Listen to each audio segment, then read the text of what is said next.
Hey, what's up, man? Welcome to the restream. You going to restream this? Shout out to all my regulars. Gonna talk about Shiloh. I didn't know that Shiloh fired his pops, man. Shiloh Sanders fired his pops.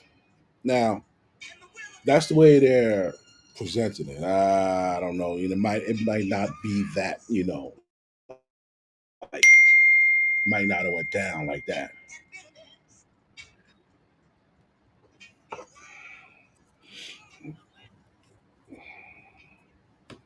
And I'm gonna tell you, as calculated as Dion is, he might have did this. I could see Dion thinking so far ahead and say, you know what, before I let my ego hurt my son's chances, I'm gonna fall back. Because he doesn't have to be in the spotlight. You feel me? He could easily be still be in their ear, but not but play the background.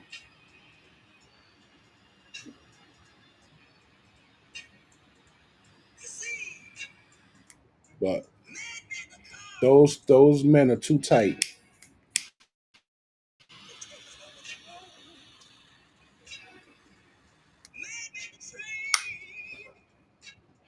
to easily be broken like that. That I believe.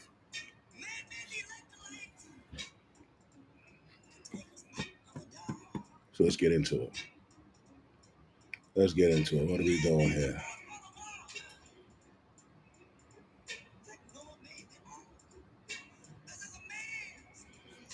All right, what the fuck is that? Get out of here. All right, man. So this is what we dealing with. This is what we dealing with here. All right. Shiloh Sanders fired his father, Deion Sanders, and hired agent before signing with Bucks. Okay.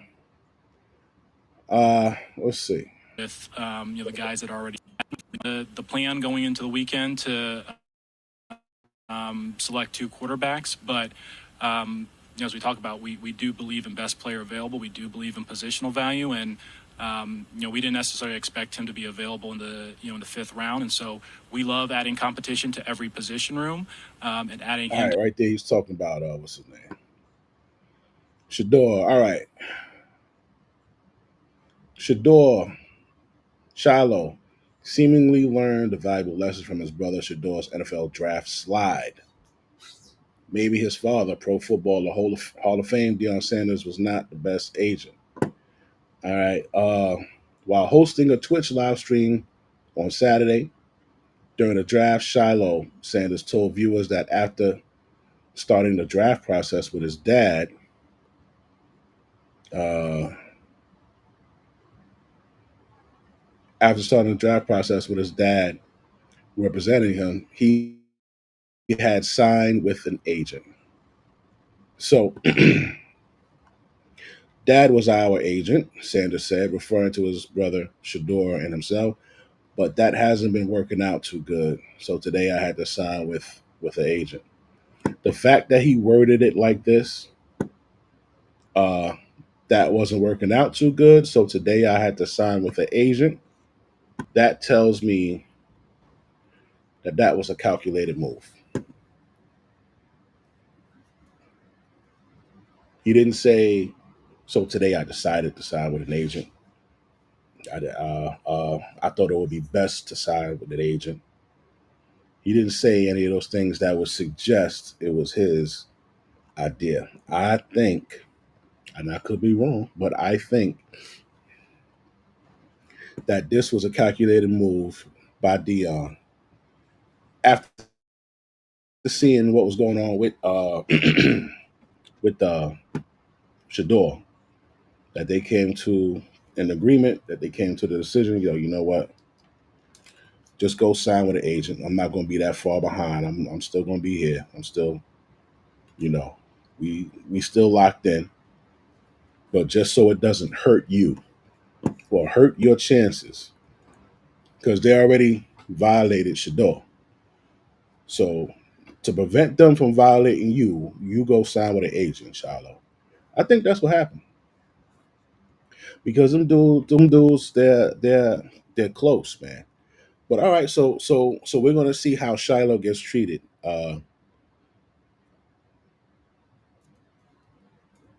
from this moment forward. The elder Sanders brother appeared to be referring to Shador's draft slide from potential first round pick to fifth.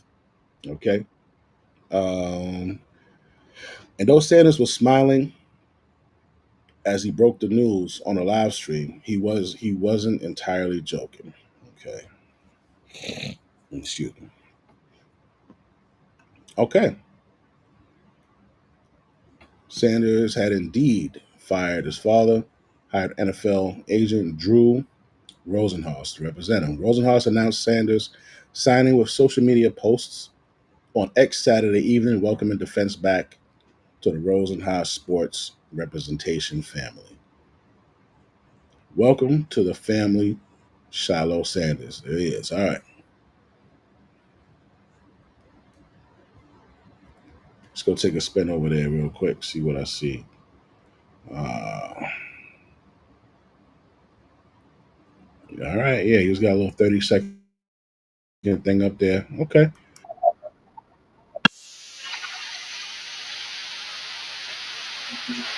It's got everybody up there. Dang. All right. So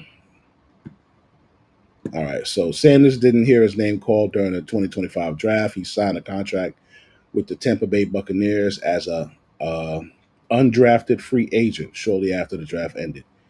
He started 19 games at safety for Colorado Buffaloes across 2022. Blah blah blah blah. All right, so that right there, I really think, like I said, that was a calculated move. I think it was a good move um, because Dion is smart, man. Dion is smart, and that would be the right thing to do.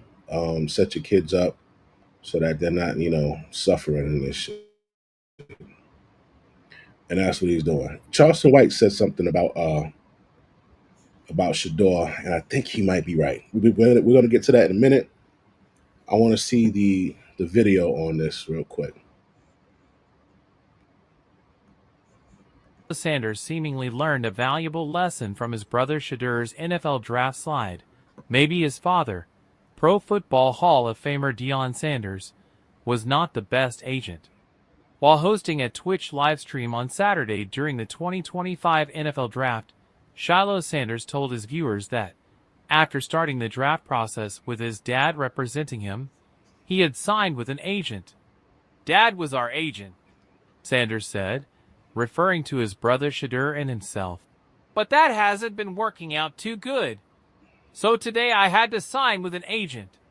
The elder Sanders brother appeared to be referring to Shadur's draft slide from potential first-round pick to fifth-round selection by the Browns.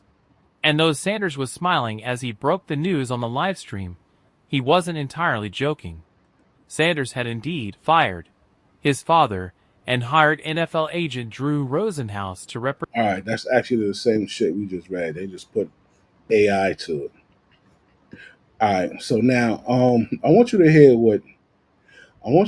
what Charleston White said, man. And I think Charleston White may be on to something here. All right. Let's see what he says here.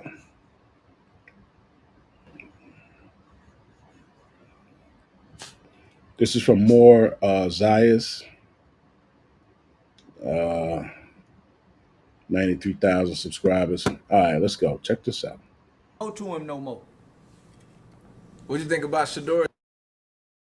Man, they held him. He was a first round draft pick, man. They held him to the fifth. Man, come on, for real, bro. Be for real, bro. Be for real, man. That nigga Johnny Manziel or Reggie Bush, everybody else before him come along and won something. Come on. Shador ain't won nothing. He just riding along with his daddy. His daddy put him in the best position to win. Come on. He not winning. His daddy winning. Come on, let's be for real, man. I watched the boy when he played little league football for prime elect team. Now they had the super team, but when they start going on the road playing against Snoop Dogg and them team, they start getting their ass kicked. Now I'm not gonna say the boy ain't a good quarterback, but he ain't no Tom Brady. He ain't no Danny White, no John Marino. That's who he trained with, Man, though. he ain't none of that. The boy at best is a second string, third string quarterback, but he is not a starter. And then you don't. God damn. What website is that? MadeUpMonkeyShit.com?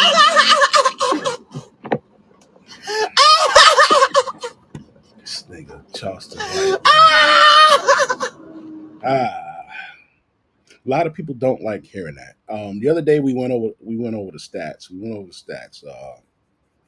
Against Cam and against Gabriel and Shador. And I honestly, I was actually surprised to see Gabriel's stats.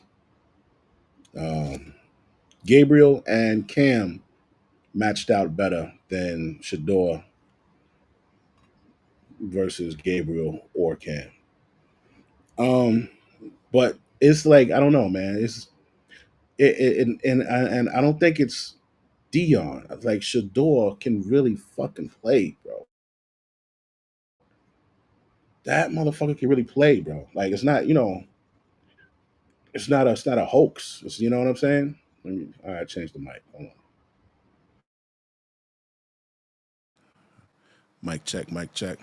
All right. Yeah, man, it's not a hoax. That boy can really fucking play. All right. But like I said, I wasn't expecting the other guys to be the way they were. So, all right. Charleston saying Shador ain't good. I think he's just shitting on him because that's what he does. He shits on motherfuckers. All right. You don't want this prima donna coming to your team. As a white NFL, you is a second string, third string quarterback, but he is not a starter. And then you don't want this prima donna coming to your team. He called Shador a prima donna. As a white NFL owner of a team that would like to win, you don't want this prima donna. You want one of them fast running quarterbacks like Michael Vick that's poor. You want a poor quarterback. You don't want a rich quarterback driving. Yo, wait, nah.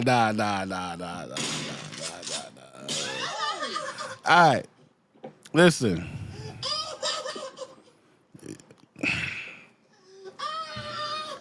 Fuck. You know I hate when this nigga right? You know I hate when this nigga's right? I fucking hate when this nigga is right. I do. I hate when he's right, and I think he's right. Quarterbacks like Michael Vick that's poor. You want a poor quarterback. You don't want a rich quarterback driving a Rolls Royce already with big jewelry on his neck, living in big houses, buying his daddy houses. This don't want no Super Bowl. He just want to say down said hut. Man, he gonna bring the Charleston White is a fucking nut. I can't stand that nigga, man. But he might be right. He might be on to something the way he's describing in these white owners' mind.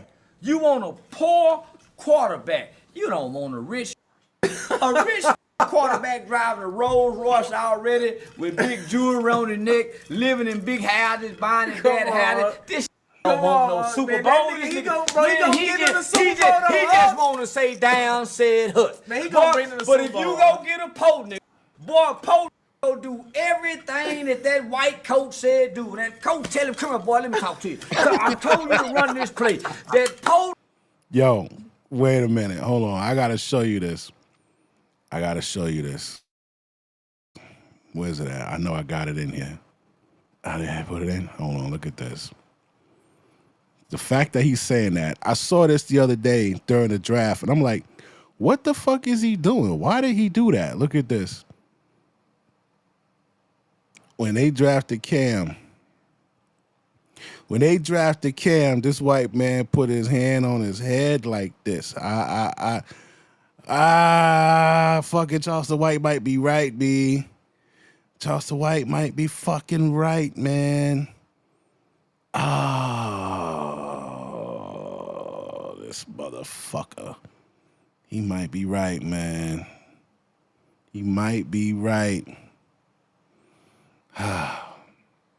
Quarterback is he just want to say down, said hut. Man, he gonna bring in the But Super if Bowl, you go get a Poe nigga, boy, Poe go do everything that white coach said do. That coach tell him, come here, boy, let me talk to you. I told you to run this play. That Poe quarterback is gonna bow down and listen to that white coach and do everything that white coach said. Here you got a with money already. He got an arrogant daddy. He already arrogant. They're a superstar family. I can't let you he go like ain't that, gonna huh? listen to now coach but his daddy. When I give him a playbook, he go home and him and his daddy go write new plays. I don't want this on my team. This is a prima donna, and he already come. His daddy go have something to say if we ain't doing right. So we don't want him. That's why they passed on him. This is the white man's team, and they don't go Goddamn Charleston White. with big jewelry on his neck, living in big houses, buying his daddy houses. This don't want no Super Bowl. He just want to say down, said hut. Man, he gonna bring in the But Super if you Bowl. go get a Poe, boy, Poe go do everything that white coach said do. That coach tell him, come here, boy, let me talk to you. I told you to run this play. That Poe quarterback is gonna bow down and listen to that white coach and do everything that white coach said. Here you got a with money already. He got an arrogant daddy. He already arrogant. They're a superstar family. I can't let you he go like ain't that, gonna huh? listen to now coach but his daddy. When I give him a playbook, he go home and him and his daddy go write new plays. I don't want this on my team. This is a prima donna, and he already come. His daddy go have something to say if we ain't doing right. So we don't want him. That's why they passed Yo, the way he do that shit, we don't want him. on him. This is the white man's team, and they don't want. This is what the white boy know. Now I know y'all don't like what I'm about to say.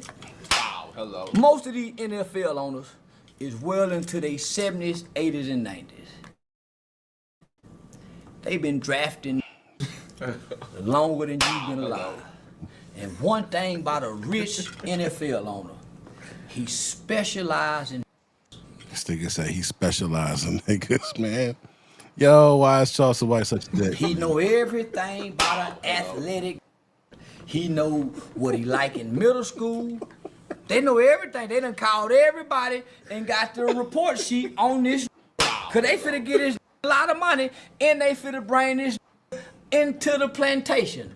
The family's business. The family. Jones family, whatever name of the family. So they gonna get to meet the daughter, especially if you're a face of the organization type. So we gonna bring this in here. This already got a Rolls Royce getting parking tickets at the college university that he won't pay. He's entitled. Now hold on, man. Hold on. So you know I had to go look it up. That's what I do. When I hear shit, I gotta go look it up. If I hear a name, I gotta go look the name up. Who the fuck they talking about? So I had to go look this shit up. And yeah, Shador, check this You be out. on jets and shit, man. Motivation, that's why I can think clear. What was it then? Color. Yeah, that's it.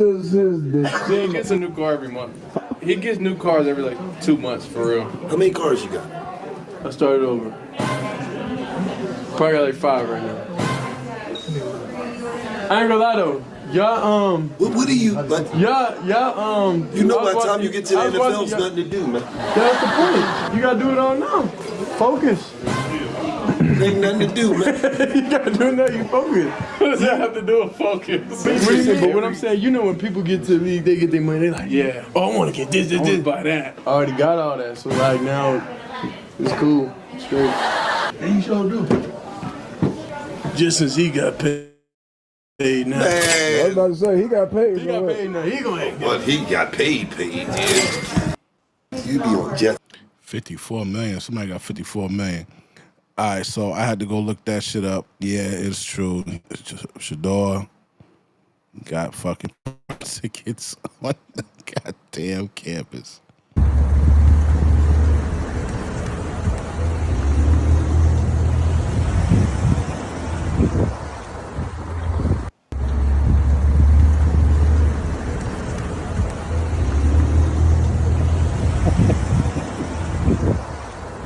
But that don't mean shit, all right?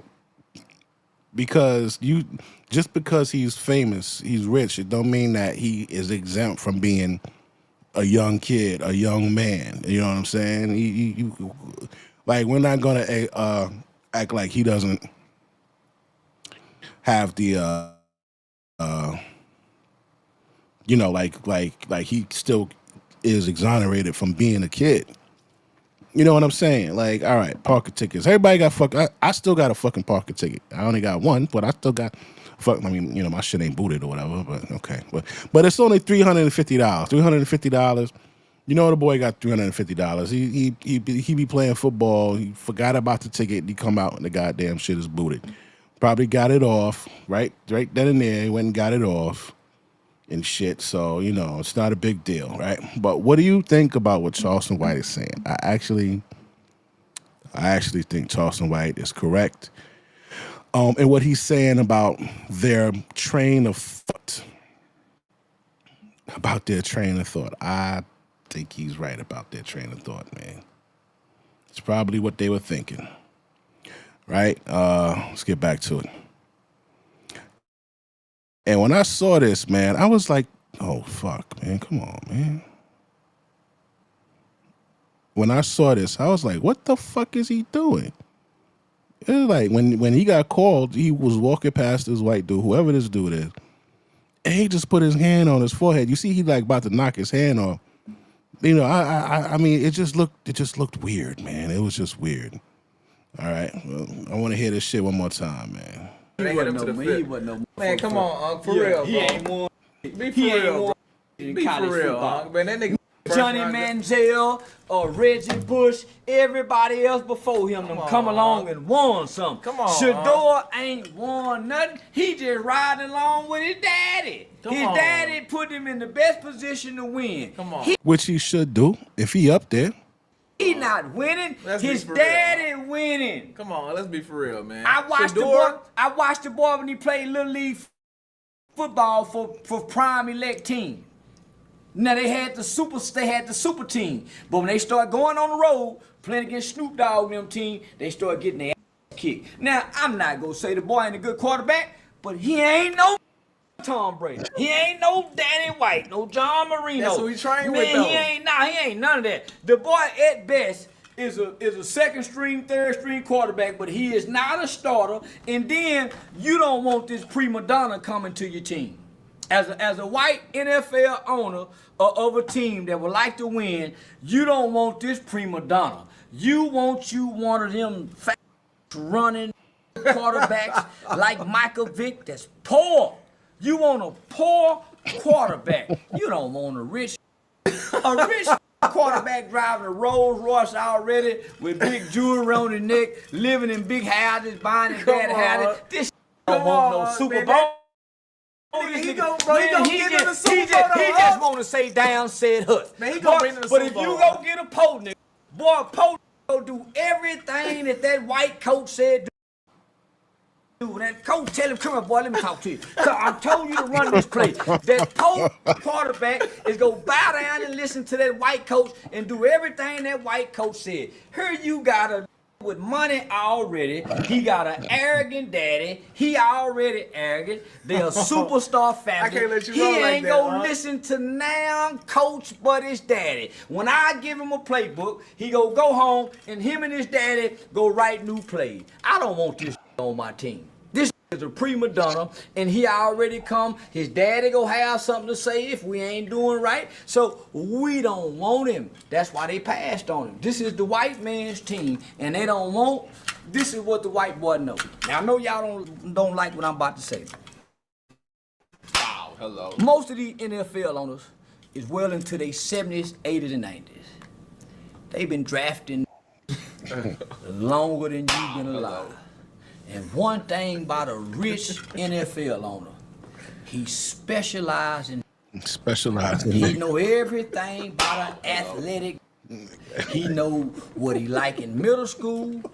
They know everything. They done called everybody and got the report sheet on this. Cause they finna get this lot of money and they finna bring this into the plantation. The family's business. The Jones family, whatever name of the family. So they gonna get to meet the daughter, especially if you're face of the organization type. So we gonna bring this in here. This already got a Rolls Royce getting parking tickets at the college university that he won't pay. He's entitled. He's not gonna be able to take correction outside of his father. And his daddy wanna be an NFL coach. We don't want them problems. We'll pass on it. All right. Now, I think he's on to something. I think he's on to something. Oh my God. And I think that it was Deion's idea for Shiloh to hire an agent. I do. That's what they did. This is our money. This is our family money. We've been studying this long as y'all been alive. Y'all think y'all know, but we know because we invest a lot of money into these. We invest millions of dollars into these, and we have a program and we have a formula. And our formula say quarterbacks like him don't win Super Bowls. And you can go back through history. Jalen Hurts, Sanu. Look how high yellow he is. Good hair. Different kind of dark skin with a daddy.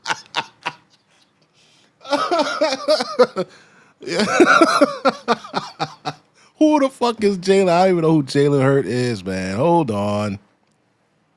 Listen, I'm not a sports fucking streamer. Okay, I don't know this shit. Let me see who the fuck is Jalen Hurts. Oh my God. He said this is a new type of nigga. Good hair.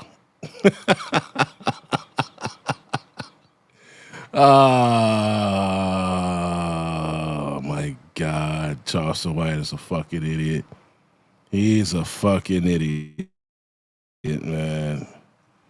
Oh man, this motherfucker might be on to something though. He might be on. So all right, yeah, dude got good hair. Light skinned nigga. He's that light skinned nigga, good hair. Yo, can you imagine if Charleston White was actually white? Oh my God, that nigga would be censored. He can't say the shit he be saying now. He can only say this shit because he black. So this is the Jalen Hurts. I didn't know who he was. You might know who he was if you watching this shit. So, oh my God. Like I said, Jalen. He can't like him, don't win Super Bowls. And you can go back through history. Jalen Hurts, Sanu. Look how high yellow he is. Good hair. Different kind of nigga. Dark skin nigga. When he can't follow white man's instructions. He said a dark skinned nigga with a daddy. He can't follow instructions. That's a good thing, actually. That's a good thing. We need a mama's boy to come out the single parent home. When we tell him step back 3 times and throw that mother, we don't need him to cuff the ball and run that way because he run fast, because he can score a touchdown. We need that to stay in the pocket. And Hey, one thing we definitely gonna run. We like pocket. Shador's gonna bring the Browns a Super Bowl. Bro. Well, I'm saying he ain't. You ain't for. You gonna get past Jalen Hurts and Mahomes? Man, this ain't won nothing in college. Fair best, he was average. Fair best, he was average. You talking about against Mahomes and Jalen Hurts? I think being Roethlisberger still playing, ain't it? You think this shooter Roethlisberger, not Rosselberger.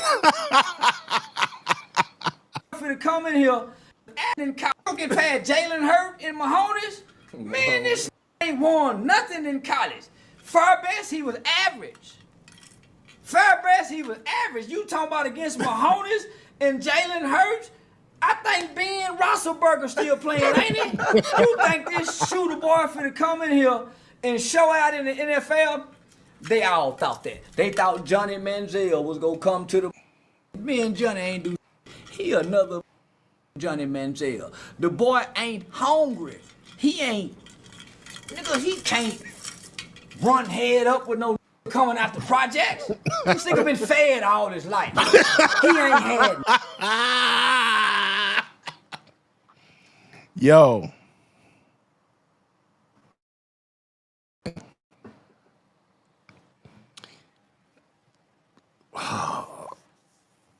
He right,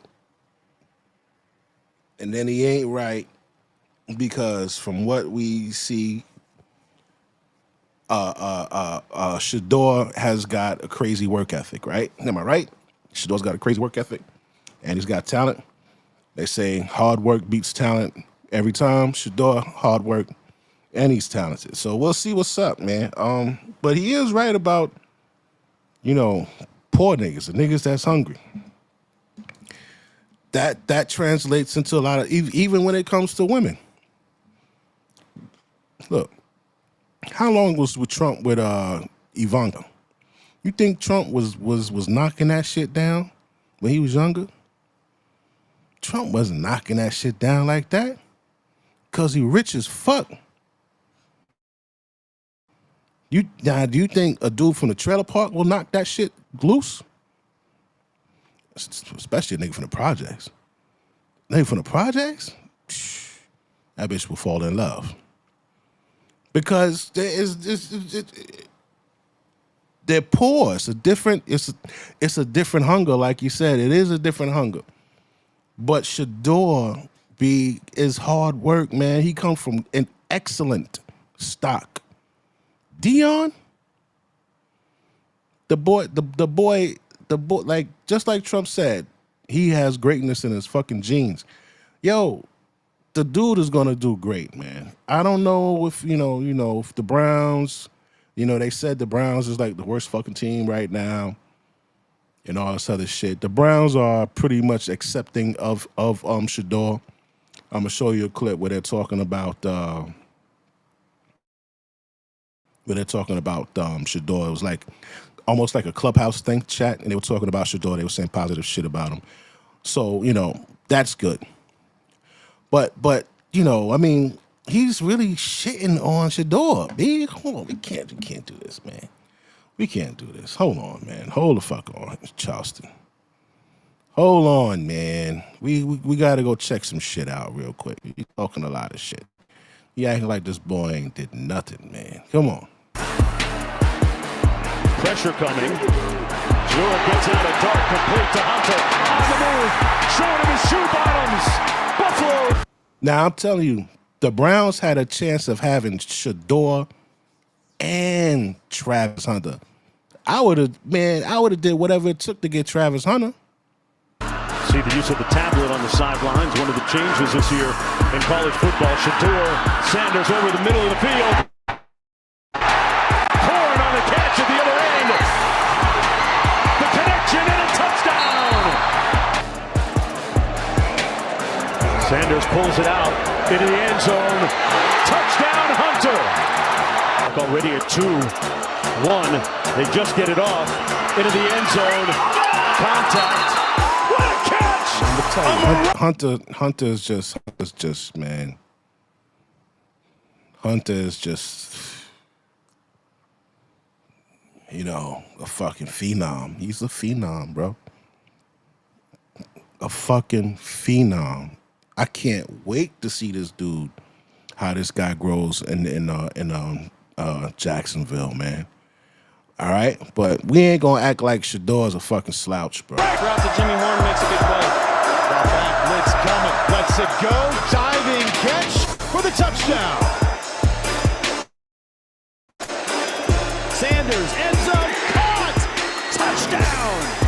Colorado has 2 timeouts left. Sanders fires. Got a man. Wester. He's 5. He's touchdown. Colorado. Did Wester go? Good, Wester a bad motherfucker too. 34 yards. Before that ball released. Touchdown. Travis Hunter. 2nd and 4. Sanders again fires. End zone. Hunter caught it. Touchdown. 22 yards. Colorado after the penalty on Johnson. Inside the 5 on 1st and goal. It's Sanders. End zone. Colorado scores for the first time. 2 timeouts for Colorado, chasing 2 touchdowns. Good, Wester went to ball. Another magician-like maneuver, and he hits a man downfield. It's Miller. I think he's down. He's not down. Off to the races. Okay. Miller to the end zone.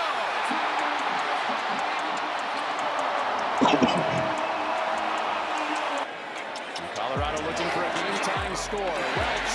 Damn. His way in for the touchdown. And all rushing from one side. The Big 12 opener comes down to this play. Sanders gets the feet set toward the end zone for the game. And yes! Caught by Wester!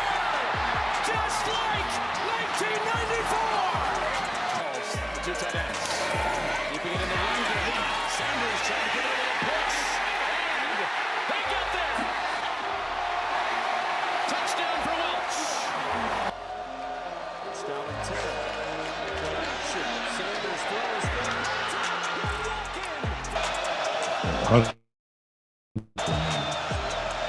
Sanders with a clean pocket. Yeah, damn. Come on, man. That boy got an arm, man. That boy got an arm, man. Sanders with a clean pocket, looking deep for Shepard, and it is a diving catch. Oh! Will Shepard, full extension. From the 14 on 1st down, a burst for Hayden. Hell. Hayden into the end zone with his first rushing touchdown. All right, let's go back to Charleston White.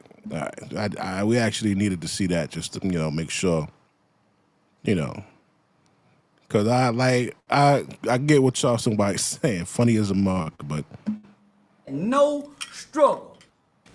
Come in here and show out in the NFL. They all thought that. They thought Johnny Manziel was gonna come to the. Me and Johnny ain't do. He another. The boy ain't hungry. He ain't. Nigga, he can't run head up with no coming out the projects. This nigga been fed all his life. He ain't had no struggle. Everything been good all his life. You think he finna beat out Lamar Jackson? Coming out the ghetto, struggling, poor done had to fight? No. Man, this boy... it's kind of different, because they all got NIL money. So all these athletes is millionaires coming up now. Not like them Sanders boys. Them Sanders boys got some more kind of money, especially that shooters boy. Now Shiloh, day he get overlooked. He ain't that good. Yeah, Shiloh at best need to be a track coach at the middle school. what? Now he got drafted though. He ain't.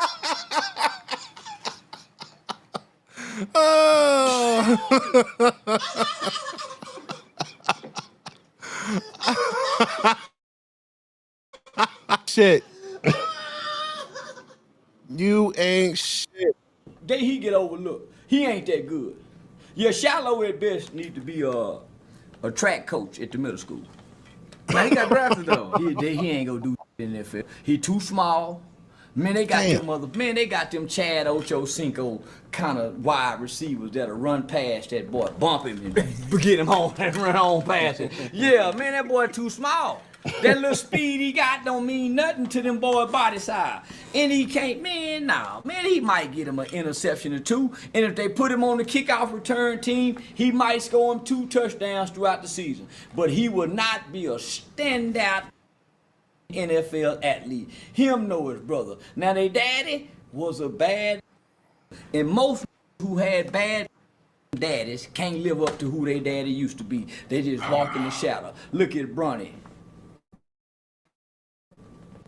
No. Bronny was scoring like 30 in the G League. Yeah, in the G League ain't Niggas throwing 30 in the G League like me and you going down to the local park and putting it on some disabled. Yeah, brother, G League ain't shit. Get to that NFL and score 30 like your daddy. Yeah, your daddy's LeBron James. You got some big shit to feel. If I were him, I would quit now and just be a gamer like T Grizzly. What? Yeah, but say Bronny hard say though, Bronny. bro. Come on, Bronny hard though. Best come, you make way more money. Bronny hard, you get bro. way more, and it's less pressure. Having to live up to your daddy and your daddy walking your daddy over there with the Lakers too. Bronny, quit now, man, before you be depressed. Nah, Bronny like that, man. Then he gonna be drinking and he gonna be a drunk by the time he's 30 trying to walk in his daddy's shoes. Now Bryce might come You along. better chill talking about Bronny. I like Bronny. LeBron gonna Yeah, press I ain't you. gonna lie, LeBron been pressing lately. He been pressing. He been pressing lately, for real. Like LeBron been going up to niggas during the game. Okay, let me ask you a question. What you would do if LeBron walked up to you? Now like LeBron, mind you, LeBron is 7 foot. Yeah, I done already thought it out. That nigga 7 feet tall? Nah, LeBron ain't 7 feet tall, bro. LeBron is not 7 feet tall.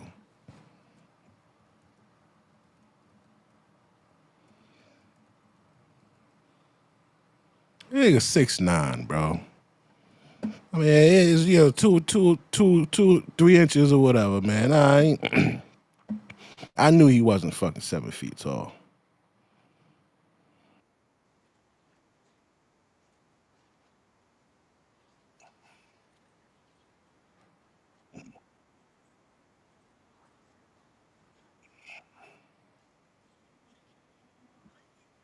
Oh shit, you missed that whole shit. Hold on, this nigga talking shit.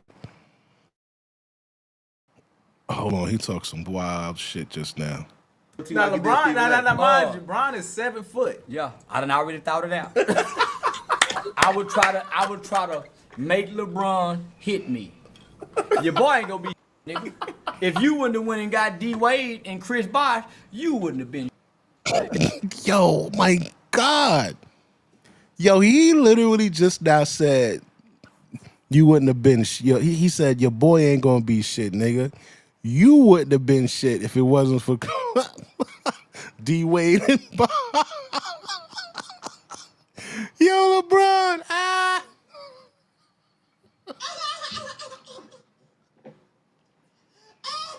Yo, LeBron not gonna say nothing.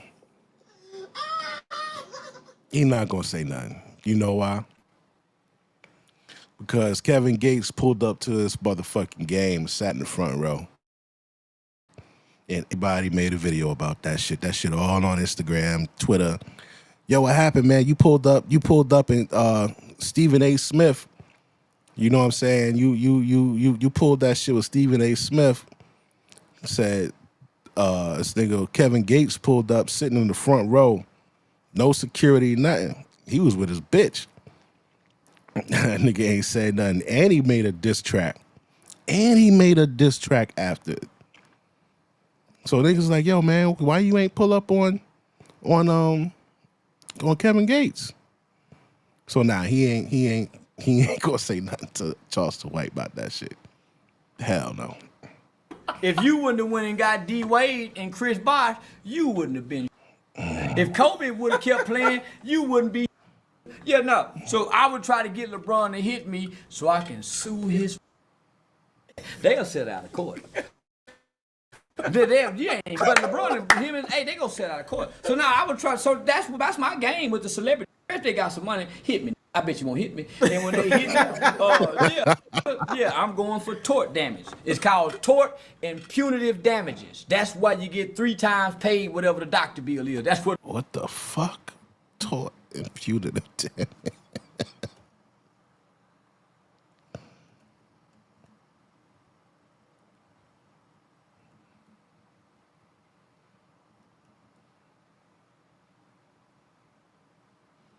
Tort law and punitive damage are additional monetary awards beyond compensatory damages intended to punish a defendant for egregious or intentional wrongdoing and deter similar behavior in the future. Oh my Jesus. They are not intended to compensate the plaintiff for their injuries, but rather to deter Harmful conduct. Oh my God. Wow. Yeah, just leave Charleston White alone, man. For the punitive money come in there. Oh boy, nobody in my family would ever have to work again if LeBron put them big ass hands on me. Nigga got hands like a giant man. Please, nigga, I'm gonna sue like a. You see what Vlad TV did to Rick Ross, and Vlad been on top ever since. I remember that. They kicked it. They beat the shit out of Vlad. I remember that. Man, beat him. Yeah, now he hate. And now he taking all the stories and using them against us because of what Rick Ross and Gunplay. They beat his. They trapped him in a room and had him scared, terrified, and they inflicted excruciating pain on him by punching him in his head and beating on him. Bro, yeah. You heard of Lil Jeff? Who? All right, so he ain't talking about Shador no more, which was fucking hilarious. Oh my God. So this is the Browns. About to get into them right here. They were saying. But my favorite player in this draft, it's hard. Like obviously Travis and are we talking about position or just in general? No, in general. In general, just in general. Well, I like Shador. The reason why I say that, in general, is because of the swagger though. Like I just like a quarterback that just got that.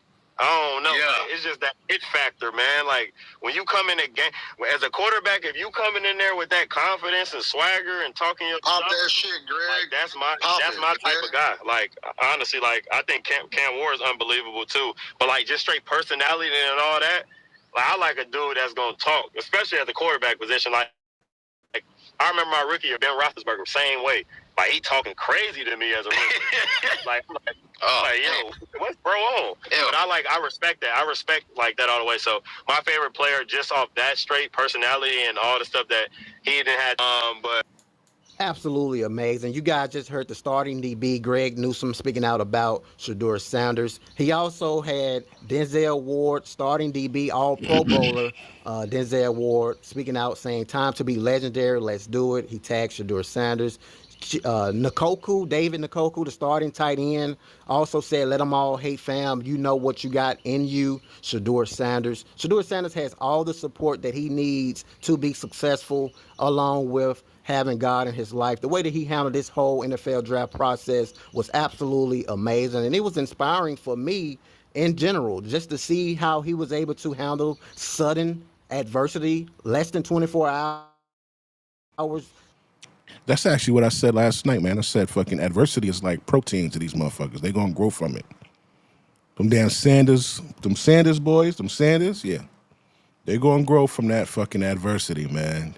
And I still stand by what I said. I think Dion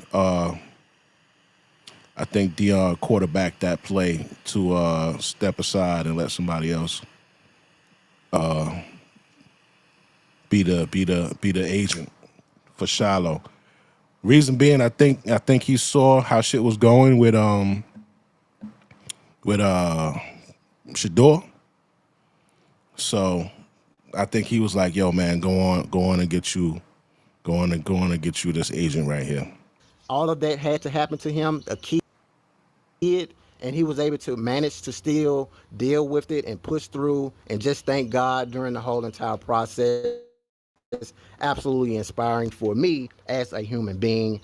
Just want to keep you guys up to date in regards to all of our Colorado Buffs and their accomplishments, along with what Coach Prime has been able to do during this offseason. 11 Colorado Buffs are in the door at NFL opportunities or for NFL camp.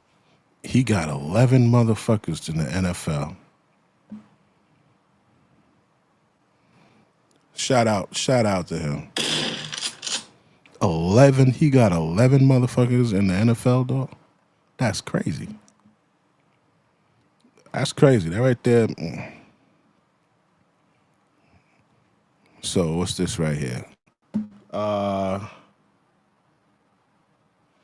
So this right here is after the game, somebody smacks the ball out of Shiloh's hand, right? The game ball. Because Shiloh's going to take the game ball. This dude slaps the ball out of Shiloh's hand and picks the ball up. Let's watch and see what happens for him doing that.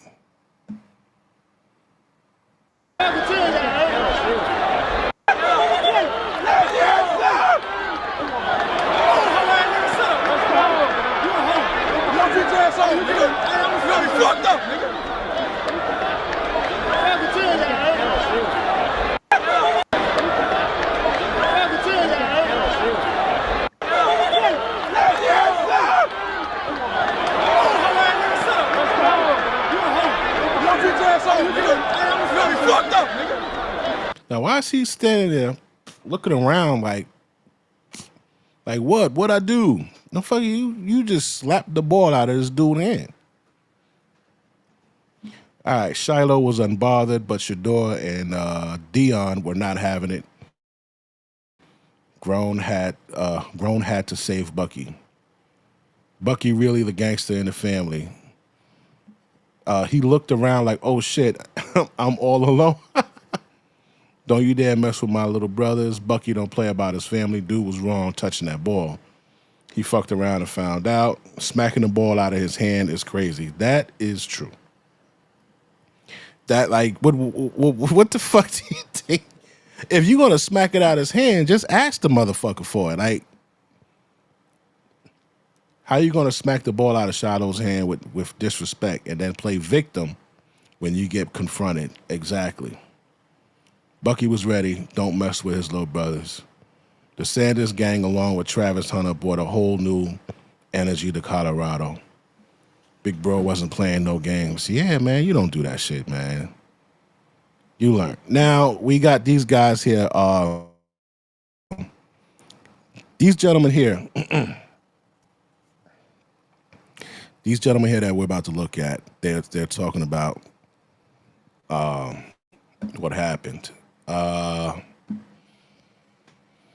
And it kind of sounds like what fucking what's his name was saying, Charleston White. Right. It's the exact same thing that got teams to the point where we don't want this guy on our depth chart. Is he good enough to be a third-string quarterback? And that's debatable. Right. But even if he is, we don't want that. We don't want the reporters rushing past our starter to get to Tebow. The dynamic I saw, the Super Bowl week of the year that Tebow Mania was a thing. People rushing by Joe effing Montana to get to Tebow. Yeah. We don't want that. Right. We don't need that. Right. We're trying to win football games here. And look, especially before the draft, I'm not going to traffic in anonymous opinion. Anonymous fact is a different thing.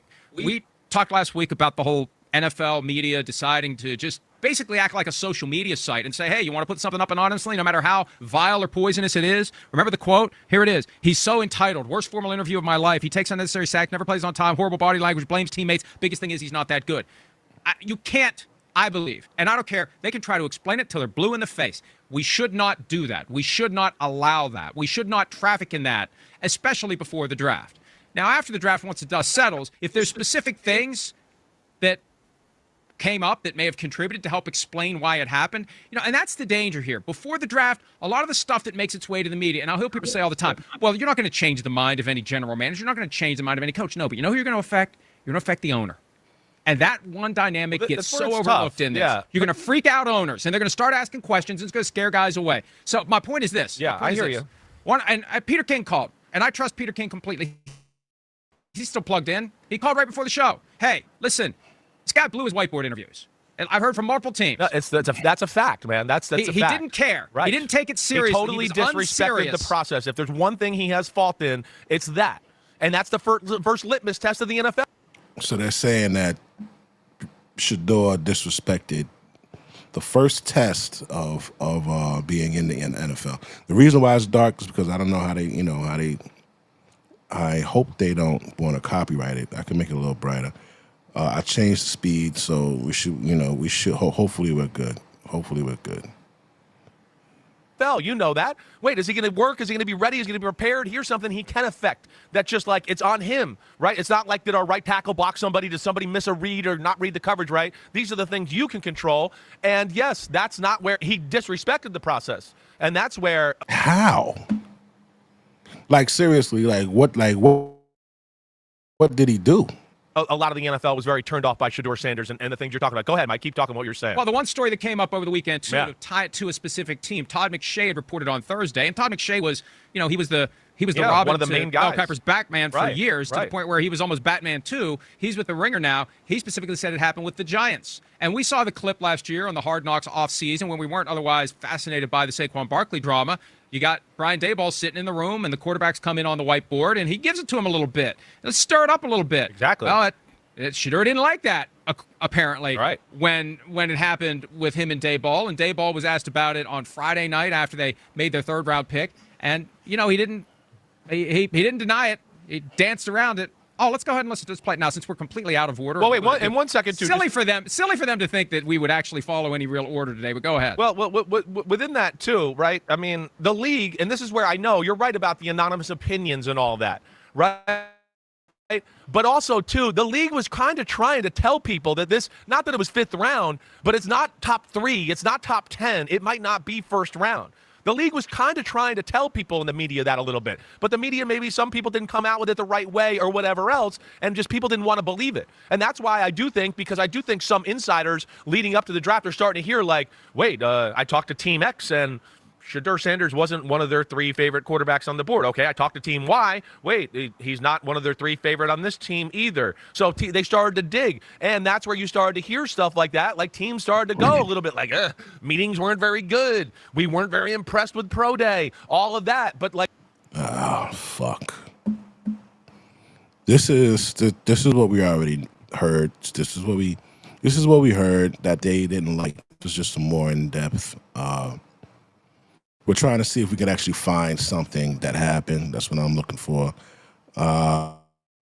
So let's see what we get.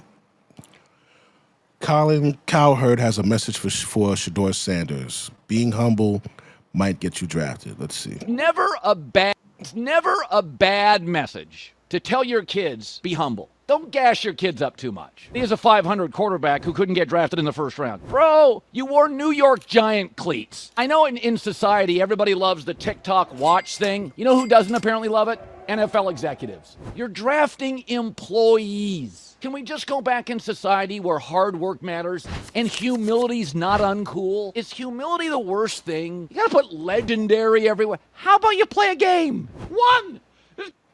All right. So this is actually what happened. This is actually what happened to Dion. When Dion was selling the shades and all of that stuff like that, a lot of people had a problem with that. They're like, he's a coach. Why is he selling merch? Why is he selling this and stuff like that? And name one coach that did that. And the guy later on admitted that they were actually jealous to see a dude doing this thing like that, right? So that actually sounds like the same thing right here. He's like, you got to put legendary everywhere. Legendary is his brand. That's like that's his confidence. That's him.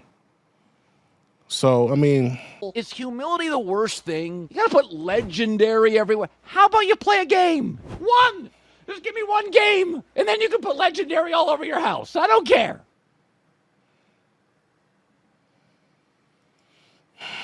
Never a. And the NFL is always in that position. I think as a draft is terrible draft meeting. Draft is always excited for every franchise. Excited for everybody what the teams did, and obviously the big story was Shedeur. Obviously him dropping to the 5th round. I don't think anybody expected that. I think we all can agree that it's not on field, it's some off the field things, and it's always the saying that we say in football, act how you can afford to act. And the NFL is always in that position. Damn, I like that. Act how you can afford to act. I like that.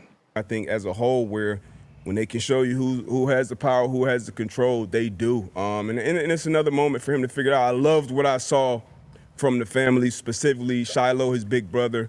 He did a lot of things to kind of continue to support him. He still had the excitement when he went 5th round, still went out and celebrated. I love that. And you just got to respond. I think Shedeur's always responded. He will continue to respond. But, yeah, this was an exciting overall draft weekend. Yeah, be who you can afford to be. Yeah. And, if any of the anonymous stories are true, which, once again, we hate anonymous stories. don't like them. Feels like they happen, and they're going to continue to happen. No matter how much you say we don't like them, they're going to continue to happen. People that hate them going to continue to use them. A lot of anonymous sources coming out about this meetings that they have with Shedeur Sanders, and a lot of the anonymous sources from the meetings are saying worst meeting of all time. Not even close. Not even like worst meeting of all time. Now, granted, all these could be a little bit dramatized because of personal feelings towards, either Coach Prime or Shedeur or whatever. But it felt like there was numerous of those coming out from different places, and it's like, was that all coordinated, or was that all everybody's experience? And was there a chance you say act, that be who you could afford to be? I do wonder if there was a lot of NFL teams that were like, nope, that's not how this is going to go. If you were Peyton Manning, if you were Andrew Luck, if you were Cam Ward, maybe, possibly, but the talent we've seen from you is certainly NFL capable, but you haven't won. I mean, you haven't won anything. Obviously, you've played very good. That's the same shit Charleston White said. So I do wonder if that was the big turnoff, if it was the meetings. And I was not in the meetings, so I couldn't tell you what those meetings would look like. I have seen Dayball's meetings with quarterbacks from the past, and I'll tell you, that you could see how that would be a little bit. This is what a Dayball meeting with a quarterback is like in the draft process for the New York Giants, who were potentially going to draft Shedeur Sanders. And then there was an alleged report. Once again, all these things have allegedly been fake, but how'd they get out to begin with? Shedeur allegedly did not do well in a Dayball meeting. These meetings are pretty, it's a pretty real deal. Yeah, strenuous. This is a multi-million-dollar interview. And I think the difference is the quarterback position is so like unique. If Shedeur had allegedly, this is anonymous, headphones on in the meetings, whatever. Just all the shit that they were saying could be going on in the meetings where they were bad individual meetings. If he was a wide receiver or a DB or even a running back and he was the guy, I think there'd be a chance like, oh, I like the way this guy just has that, like, fuck it mindset. Yeah. Like, Moxie. we like that. At the quarterback position, though, it is held in such higher regard. And I'm not saying that it is only the quarterback that wins games, but if you don't have a great quarterback, your franchise is going to go into the dumps. That is literally what it is. So whenever they're trying to figure out who is going to be their person, who's going to be the face of the franchise, who's going to be their pillar, you could see how if it was bad talking or bad anything else, how some people could get a little scared. Now, we weren't in there. We were just going off what anonymous sources were. And like I said in the open, though, none of this matters. No. You get in a building and you're a dog and you get along with people and you're a good leader, boom, your next contract's going to be much bigger than this contract anyways. That's just I think the reality of the situation. Yeah, it's obviously how you respond in those meetings. I've been in those meetings, obviously, from the defensive standpoint, and a level of... Are they saying day ball, like DAY ball meeting, or is there a person like I'm trying to find this shit up on the internet and I can't find it. It is intimidating, and the people doing the meetings, they don't expect you to get everything right, but they're just seeing how you react, how you respond, how you learn. Because everybody kind of learns differently, and you're kind of learning to speak a different language, a quick crash course. So I don't know how, but it couldn't have gone that terrible because they had that late meeting with Shedeur again. The Giants did specifically, kind of right before the draft, and I spoke to someone close to the Giants organization. They were saying it's just kind of get him know him better as a person, right? So maybe he rubbed people the wrong way as a person. Once again, if you this are guy can't be like this. Let's go. We'll fly out there. You know what I mean? And that's what you do. That's what different organizations do. Okay, day ball meeting equals day of football meeting, a chalkboard film session, or in-person football IQ interview with the prospect. It typically happens on the day of a pro day, private workout, or official visit. The focus is on seeing how well the player understands schemes, coverages, reads, terminology, etc. Ball, slang for football knowledge. So day ball is shorthand for testing a player's football brain during their visit. It's similar to install meeting where players are walked through playbooks, whiteboard sessions where players draw up plays or break down coverages. Okay, all right, I get it now. I just like to be fully aware of what we're talking about. And these people talk, all of these people talk. It's a fraternity when it comes to coaches and Yes. decision makers amongst the business. And I think I knew it. It's a fraternity. They all talk. And that's what happened, man. They all said, nah, man. I saw him. This guy says, yeah, I saw him. He said, what do you think? He said, it wasn't that great. He so-and-so. The other guy said it wasn't that great. And maybe collectively they said, you know what, it was the worst that we've ever seen. young people, don't know that as much, aren't familiar with how close the business is. Everybody kind of, wives, children, everybody's, kind of connected. We move around. So we were with Coach Mike over the weekend. He talked about all the different places. I had no idea. He was, associated with the 49ers when they were considering taking Alex Smith or the first overall pick. So it's just so many different things, and all of it matters. When you are a prospect coming out, people tell you, your agent, obviously in this situation, your dad, your family, everything matters. All the people you matter, all the people along the way. And I've heard nothing but good things about you. So it's like a kiss ass session involved with your knowledge of what's going on. It's like a fucking interview, like a job interview. Okay, I get it. But I'm not a decision maker, so it doesn't just go for Shador. A lot of really, really, really good football players went lower than expected in this draft. Will Johnson is a guy, corner out of Michigan, who we thought would be a top 10, top 15, top 20 pick. He went 47 overall to the Cardinals. Kobe Bryant, corner out of Kansas, I don't even think he got drafted. So it just happens every draft. But like you said, it doesn't matter how you get into the buildings, how you respond, and what do you do once you get in there. As pick 222. Hell yeah. Okay. I'm going to let you know. I thought I should have been 220, 221. Sure. That was the early projections. Drove you. Yeah, it did. 222. Damn. We saw yesterday, I think it goes all the way to like 259. Damn, bro.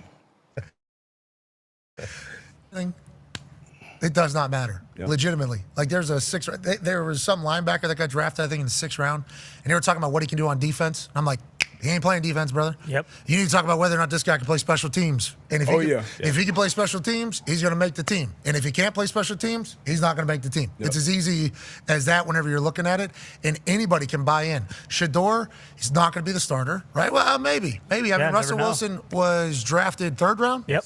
After they paid Matt Flynn in Seattle, and they just paid Matt Flynn. And everybody thought Matt Flynn was going to be the quarterback. They draft Russell Wilson in the 3rd round. That's not really like an automatic projection into a starting position or whatever. And then reports are coming out like, hey, Russell Wilson's becoming the guy out here. And then all of a sudden he's the starter over them just paying a guy. So maybe Shador is able to become the starter. Let's assume that is not the case in reality for any 5th. I think once he gets on the team and the team gets to play with him, the coach gets to interact with him. I think after the first day, the first game, second game, through the practices, they'll warm up to him and he'll be able to shine. As long as he doesn't be like, well, my dad said, shit like that, man. This is like they said, this is their field, bro. You gotta get some fucking concrete under your feet first before you know what I'm saying, stop fucking 5th round, 4th round, 3rd round, 2nd round even. All right, let's see what else we got here.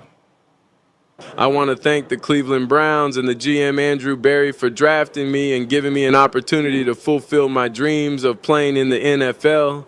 But I'm going to have to decline this draft pick because they drafted Dylan Gabriel before me, and I will not be embarrassed like that. I'm not some 3rd or 4th string quarterback you can just bring in to be made fun of. Not to mention Cleveland. This is AI.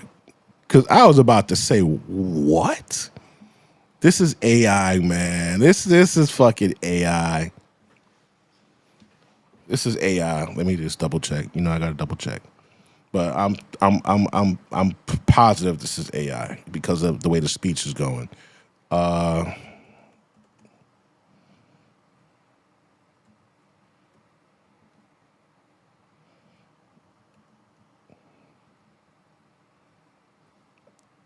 that shit popped right up. Nah, he didn't. All right. He didn't turn it down. All right. Yo, this AI shit is crazy. Oh, excuse me. This AI shit is crazy. Cleveland is a boring ass city, as everyone knows, even their own. LeBron Diddy James left that city to go to Los Angeles. I want to. Yeah, you can always tell because the speech is very slow. You know, it's like monotone. Let's see what we got here.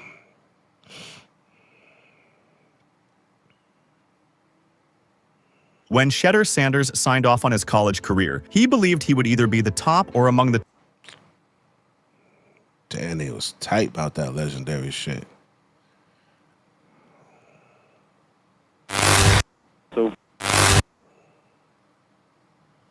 So fast, and you know, it's a change of emotions. For me, it was just playing quarterback. That's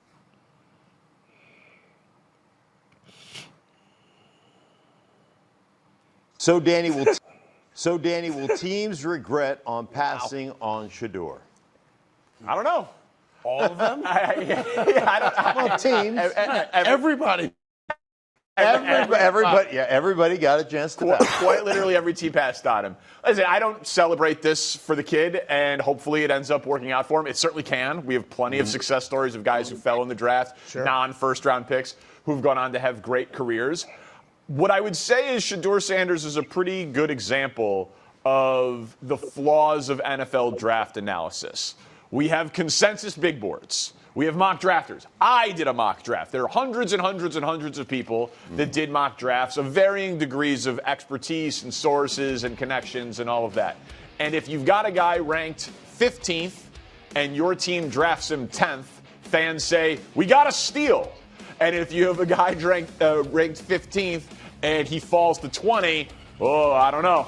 Did we reach? Was it a mistake? And so we have a tendency to put too much weight on these media analysis. It seems like NFL teams are not surprised that Shedeur Sanders was not a first-round pick. Because none of them took him. Because none of them took him. None of them. Right. So I think that we do this every single year. Yeah, but like they say, man, it was like a collective thing. So they all talk, you know. So.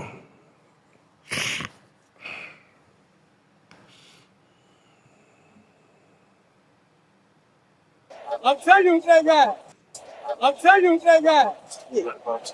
I go. Look at Joe Flacco. Look at me. I'm telling you, that guy.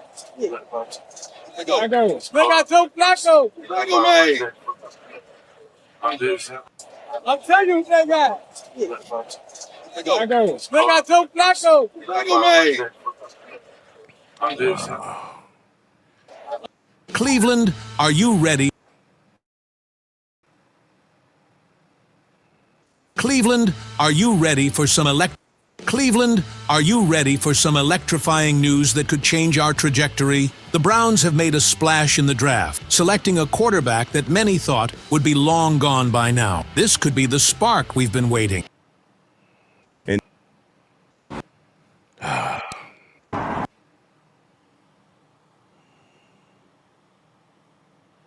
What? Stephen A. Smith under fire after saying, "Man who humiliated Shedeur Sanders needs an ass whooping." What's going on, YouTube? This is Matt. Whatever, man. It is what it is, man. So what, bro? Hey, what's good, YouTube family? So as we... Oh, no, he's hanging out with Kodak Black, Young Miami. Oh. No.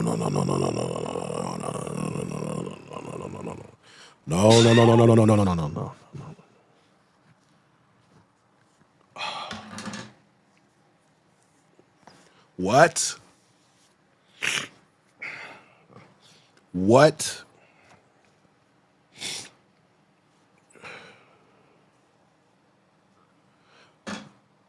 He's hanging out with Young Miami and Kodak Black.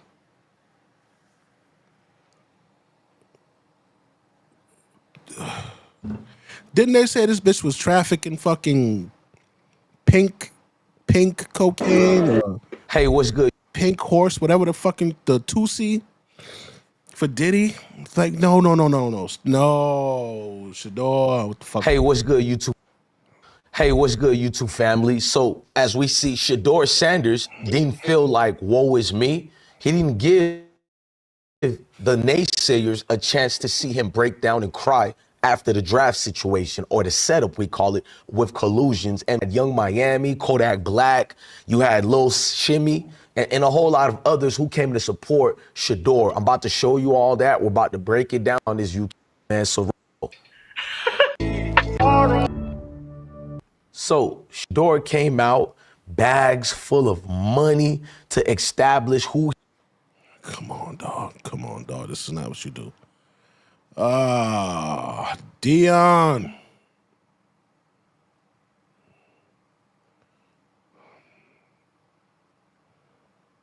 Dion, get your boy. Get your boy. This is where you go wrong. Oh, my God. What the fuck is this guy doing, bro? He is, regardless of the round that he was drafted in, he will prevail. He is not going to be on his knees, because like I tell the rest of the haters, get up off your knees. When you look at Shador, you understand what this meant to him. But at the same time, he's still fully focused. Shador is not out here worrying about what people's done to him. Now, I'm going to show you a video of him in the club and doing his, Shador thing. And when you guys see it, I'll take the sound out for copyright issues reasons. But he goes to the club, and you can see how everybody, actually showing him love, whether they feel sorry for him or not. I doubt that. I think people really do believe in him, especially the Kodak Blacks of the world, the Young Miamis. I don't know if Young Miami came for free, but I can guarantee you Kodak definitely came for free. He supports the Sanders family. I mean, it's a Florida thing. You feel me? I don't want to go deep into that, but it's a Florida thing, man. And I feel like it's a melanated thing as well. I think we should stick to code. We should stop always trying to take our chances to make it look different. I seen a comedian on the internet I'm gonna make a movie about. I got the video already. And it's just like the tap dancing by people in our community is embarrassing, bro. This dude, he got up on Instagram and made this comedy sketch with a couple of I know it's like 2 Chicago comedians there too, and they're laughing at Shador not being drafted. They're showing skits of how long it took for him to be drafted. And my thing is like, when will we ever stick to code? How is that funny? It's like our people can't read the room. You think it was an embarrassing situation for Shador only. You think it was the NFL versus Shador only because you can't see the bigger picture. They're using Shador to really control you, laughing at you while sending you a message that we don't care who you is. You don't run anything over here. You just live here and we're in charge. But these Jiminy crickets, they can never understand what's really going on here. But let's talk more about what this party actually meant in my mindset. To see him to still go out in front of people. You know how hard that is, bro? We all seen how this thing got magnified in front of everybody. To see Shador out here and really leveling up, man, this is a new beginning. Like I said, you got to go through trials and tribulations, whether y'all want to call it humiliation situations going on. I look at it as trials and tribulations because the Most High ain't going to put you through something where you can't, make it out. Or maybe he does. Maybe he put you through a fire to be like, good riddance. If you can't make it over this, how could you be my...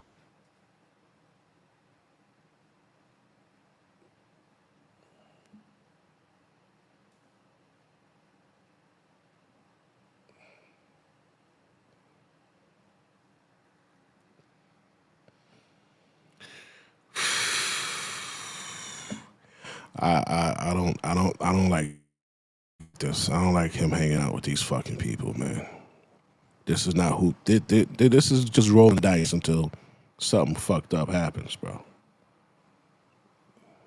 As a lot of you guys know, when Shador Sanders got drafted by the Cleveland Browns, there was pictures pretty much circulating around this young man having himself a great party, and maybe people labeled it as a massive party, whatever it is. At the end of the day, it's no different than many other stars or young stars when they get drafted.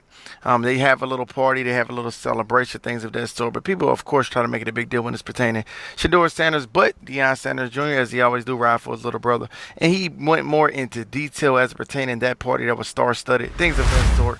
We're going to pack it right here. Now, if you guys are new to the channel, make sure you guys hit the like button if you guys love Bucky from Well Off Media, Deion Sanders Jr., as well as Shador Sanders.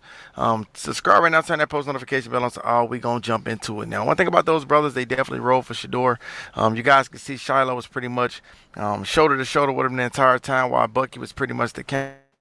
cameraman side by side as well. I personally love to see the brotherhood that these guys have. But after Shador Sanders waited a long time and had himself a great draft pick to the Cleveland Browns, he went out and celebrated with his guys. And not only that, you guys could see they said it was star-studded. And you guys could see Shador Sanders had a lot of jewelry on, had a lot of money in his hand. People try to make a big thing of it or try to throw shots in that regard. And Bucky, from what our media spoke on it in so many regards. Now, you guys can see right here. Shador Sanders threw a massive party to celebrate being drafted by the Browns. Shador performed his hit rap song and flexed over $100,000 in cash during the event. Some of the celebrities pretty much came out. Paraphrasing, you guys can see they try to make it like Shador Sanders had a flashy party, in which way it do look like he enjoyed himself. As you guys can see, he had a boatload of money, a lot of flashiness, but that's pretty much who he is, his DNA. Don't take away from his gameplay. Either way, Deion Sanders Jr. said, let's tell the story correct, or let's tell the correct story now. It was actually a gift that he received, and it was $1 million, pretty much. You guys can see they said it was only $100,000. And Deion Sanders Jr. wanted to let it be known it was $1 million, and pretty much it was a gift to Shador Sanders. And this brother right here took pretty much a massive pay cut by going to the Browns. If he would have went first round, he could have potentially made around the $40 million range. You guys can see going in the fifth round, he will only make around the $4 to $6 million range. So that's a massive hit, and they pretty much got the same player that deserved to be drafted earlier in the first top 10 pick. But either way, that's what Deion Sanders Jr. had to say. Hit the like button for me right now. Subscribe. Turn that post notification bell on to all. Get in the comment section below. Let me know what you guys think. I'm going to read what you got to say.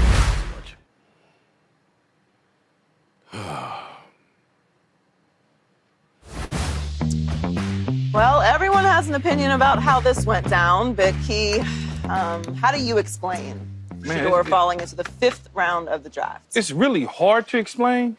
It really is. It's like a mystery. It's head scratching. You know, ever since the Thursday night first round, it's just head scratching to think about. It's a combination of things, though, I believe, Joy, Paul. Because when I look at the draft and I'm trying to break things down with some sort of. I just want to point out, Shorty still got a job after that lawsuit, and after saying that she was going to file false allegations on Charlie Dixon, her boss, when he was no longer useful to her. Bitch is still working, all right? Shannon Sharp, they let Shannon Sharp go from ESPN. Well, he stepped down. Sense in my brain as to why he didn't go to certain places, and the only thing I keep coming back to is there were not a lot of teams that needed a quarterback that would come in as a rookie and start for them. There's just not a lot of teams, right? We had Tennessee, who took the quarterback, so that was off the board. Then all of a sudden, you got like the Giants, Pittsburgh needed one, maybe the Raiders, but the Raiders had signed Geno Smith, and they were certainly interested in a running back, which they took at the 6th spot. So you start looking at New Orleans maybe, but then I'm like, Kellen Moore wants something look more like him and his style when he played, opposed to what Shador's abilities are. And I just break it all the way down, and I say, couldn't Pittsburgh, number one? I don't think that there was no, and I keep hearing everybody talk about the league colluded against the Sanders family. I don't think there was no collusion, first of all, in the National Football League against Deion and his sons. Because if that was the case, you need all 32 teams to do this. And I don't.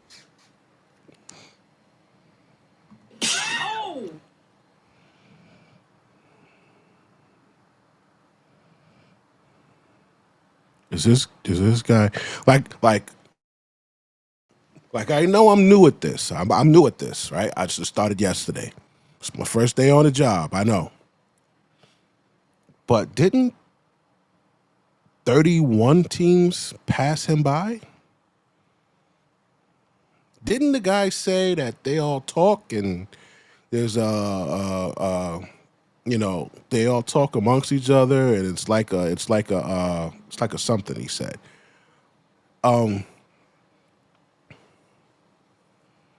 And they passed him 5 rounds, bro. 5 times. All 32 teams passed him up 5 times, bro. Right? The 32nd team took him on the 5th round. Right? So, it is all 32, bro. What is he talking about? on his sons. Because if that was the case, you need all 32 teams to do this. And I don't believe for one bit that the Pittsburgh Steelers was doing that, okay, and Mike Tomlin and the Rooney family. I know damn well the Dallas Cowboys wasn't signing off on that. I know that Ozzie Newsome and the Baltimore Ravens didn't need a quarterback, but they certainly could have drafted a backup for Lamar, but Ozzie Newsome... So why didn't they, bro? So why'd they pass him up 5 times? Wasn't going to allow the Baltimore Ravens to sit there and go, well, we got to take him because of this, that, there. His dad played for Ozzie Newsome when he was a general manager and a player for the Baltimore Ravens. So I started just looking at all the different things. And it may be different in basketball, but I doubt it, though, Paul, because in football, there's these regional scouts. They handle certain regions within the scouting department. And they compile information. They put reports together. And a lot of times, the general managers take the information that they're given from their aerial scouts, and they look at that information. And sometimes, many times, it shapes the thought of that general manager in the process of evaluating a player. So a lot of times, these scouts that come out start to gather this information from different sources or whatever the case is, the hand of these general managers so they can make this decision. So when I'm looking at it and I'm saying to myself, okay, this same evaluator that covers Oregon, for instance, probably covers Colorado and is giving this information as to who Shedeur is. On top of that, you got to think when they're gathering this information from the University of Colorado, they're getting it from all these different places, but all these different coaches that are talking, Coach Sherm, who's his quarterback coach, offensive coordinator, whatever, receiver coach, even the head coach. All right, I got to get to Paul Pierce, man. I think Paul got a different outlook here. They getting a new one every 3 years. There's a new one coming in the building. But he landed in a great spot, though, Joy. He should be happy like he was. Go jump in another pool. Go jump in another pool, man. You should be happy. No, for sure. Well, it's tough to explain because I've never seen in draft history, NFL, NBA, you projected to go between possibly as high as 2 to late as, 21? That was to the Pittsburgh Steelers. I think a lot of it had to do with being personal, truthfully, or it's either that or...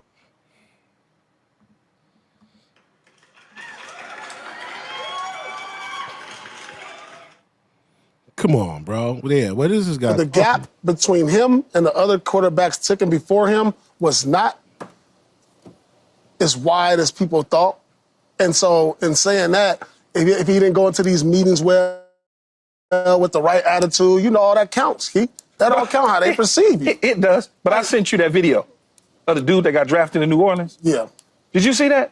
Yeah. How he threw that ball? Now, come on. If I'm looking at that, but Jordan, that's how they feeling. If they feel like the gap wasn't if I'm just... looking at that shook, and I'm looking at him throw that football the way he did, that was shook, but that's Will Levis all over again. Yeah. He just took the ball and threw it. And you want that? Yeah. I don't know where the fuck they got that motherfucker from.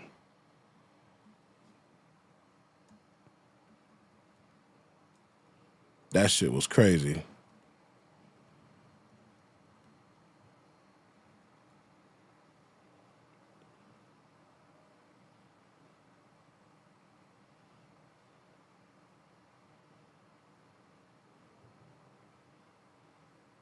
Damn.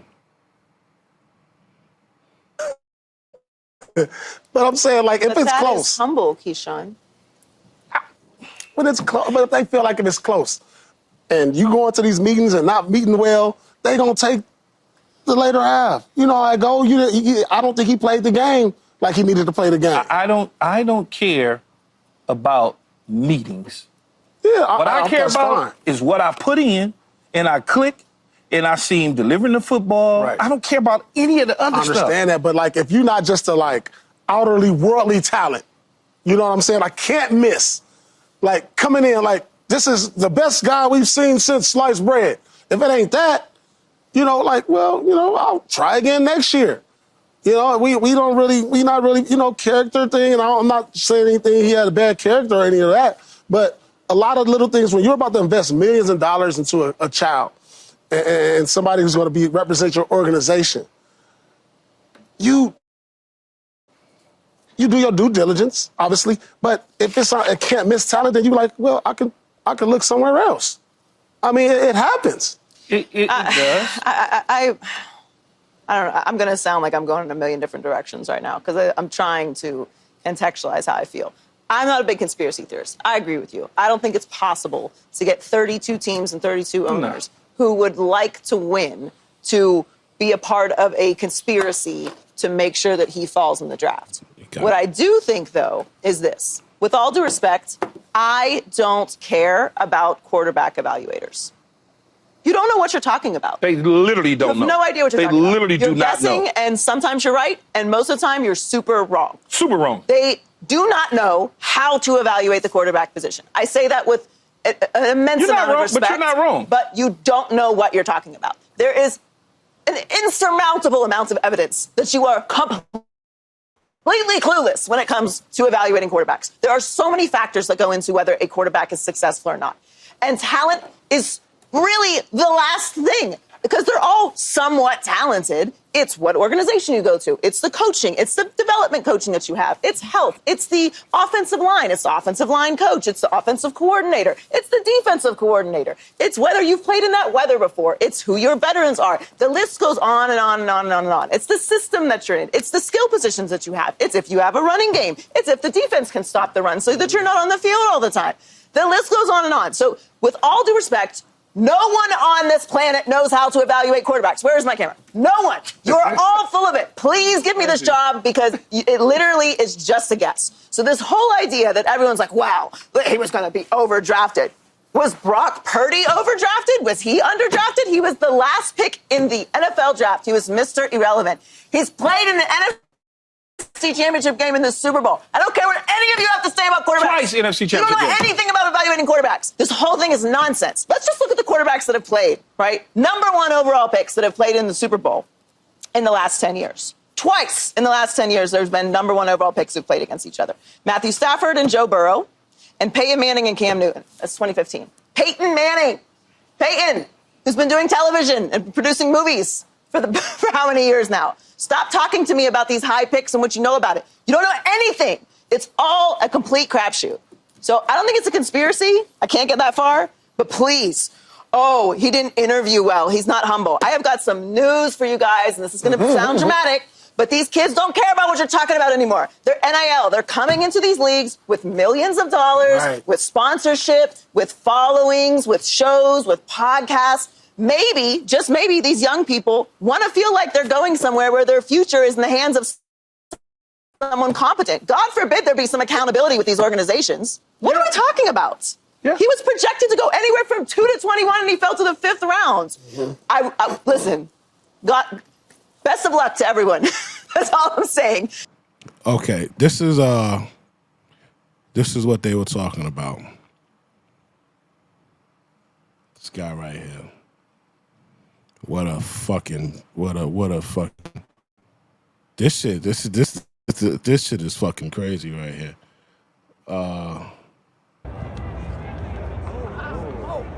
This is the guy they picked over Shiloh. You hear the people in the background like, whoa.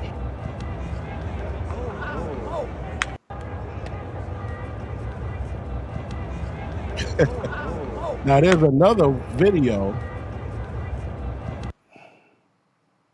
This might be it. Let's see if this is it.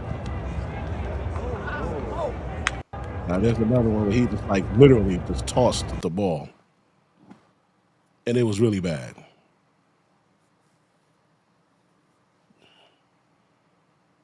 Where is it? Where is it? Is this it? No. That was a bad fucking, but you know, sometimes the ball slips, man. So, but they you know, they had another one.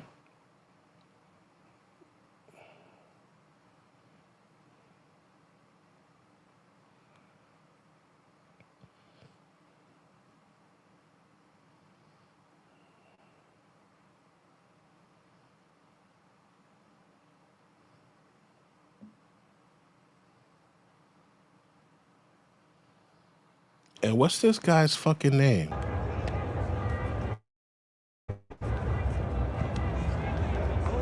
Tyler Shaw. That's a okay. All right, there we go.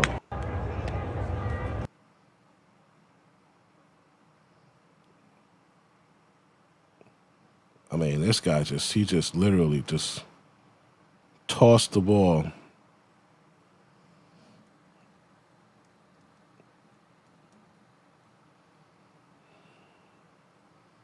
They got a lot on this motherfucker. Let's see.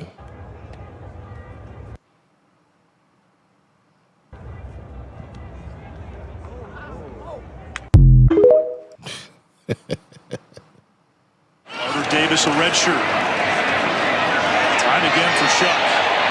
Flags down. Thornton in pursuit. Pass. Carter Davis, a red shirt. Carter Davis.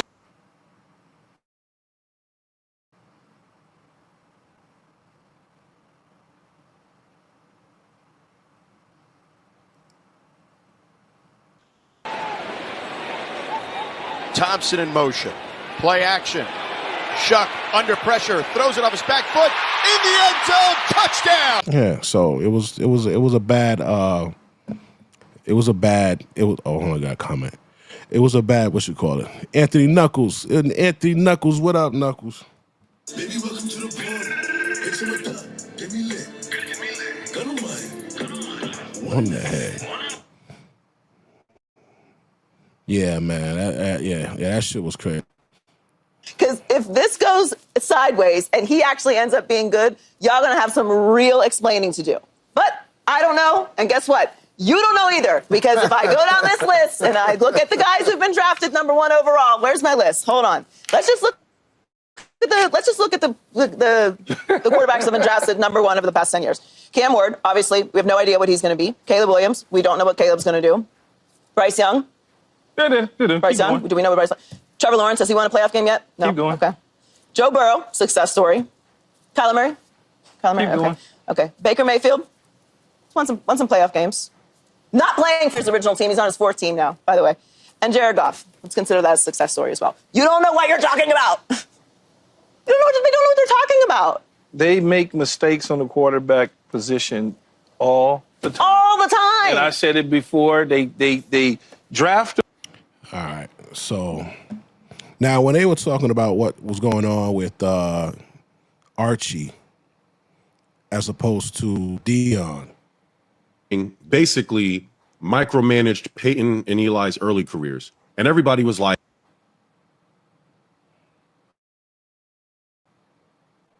Archie Manning basically micromanaged Peyton and Eli's early careers. And everybody was like, man, what a supportive dad. He told the Chargers to straight up not draft Eli or he wasn't playing. That was cool when he did it, but it's different for Dion. Shador and Dion have a similar vibe. Suddenly, it's danger. Don't draft him. Is it just me or is there a slight double standard happening here? What's the secret sauce that the Mannings had that the Sanders family's missing?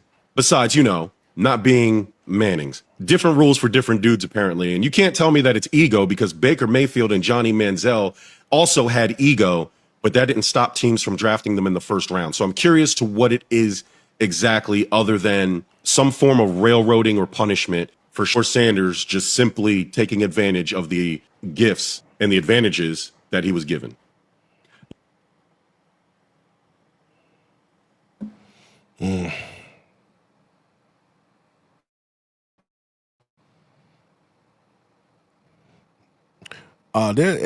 This is one guy. I've never seen him before, but he had a lot to say about it. Not here, though. Hold on. Why don't you want to play for the Chargers? We're not really giving details right now. We just, we've made our decision, and that's what we're sticking to. When your name is called, what are you going to do? Again, I don't know what's going to happen right now. I don't know what the Chargers are going to do. So, if my name's called first or whenever it's called, I'm going to do what everybody else does. If the Chargers call your name when I talk to you after the pick, will you be wearing a Chargers hat? I don't know. We'll see what happens. With the first choice in the 2004 NFL Draft, the San Diego Chargers select Eli Manning, cornerback, Mississippi.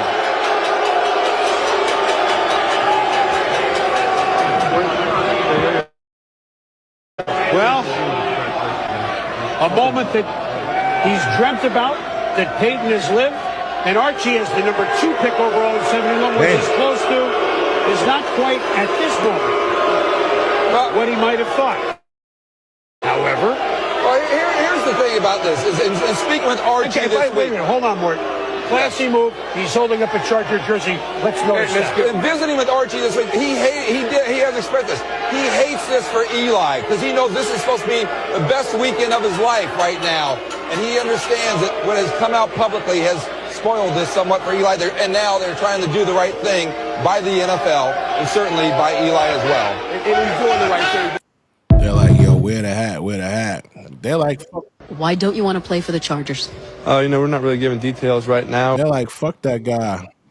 He don't wanna play for us. Fuck him. That's how they were feeling.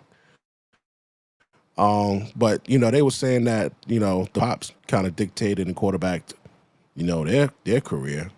So what's wrong when what's his name does it? This guy right here, I don't know who this guy is. He's not too. I don't want to say he ain't black, but it's just a little weird to hear his take on this. Look, the draft isn't about fairness.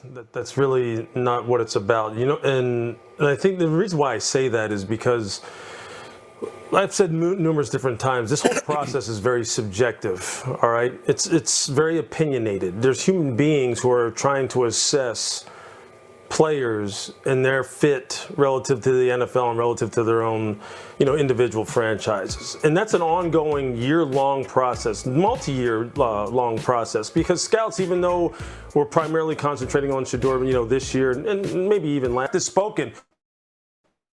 Whether we like it or not, the draft spoke. And somewhere along the line, people were not comfortable with the risk that would be associated with taking him in the first, second, third, or fourth round. Now, when he says the risk, right? They weren't comfortable with taking on the risk of accepting him in the earlier rounds. Okay, that right there brings us back to what Charleston White was saying when he said that he's already got money, he's already got big chains and a Rolex and the deals, so he's not really trying to win a Super Bowl. He's not really hungry like that. Listen, man, that was some funny shit, man. That Charleston White was fucking funny with that. I want to hear that one more time. That we're gonna go to what Stephen A. Smith said. Stephen A. Smith cut some ass. Him, y'all. I quit him. Don't y'all go to him no more. What you think about Shedeur? Man, they held him. He was a first-round draft pick, man. They held him to the fifth. He wasn't no man, come on, for real, he bro. ain't won. Be for real, bro. Be for real, man. That nigga Johnny Manziel or Reggie Bush, everybody else before him come along and won something. Come on, Shedeur ain't won nothing. He just riding along with his daddy. His daddy put him in the best position to win. Come on, he not winning. His daddy winning. Come on, let's be for real, man. I watched the boy when he played little league football for prime elect team.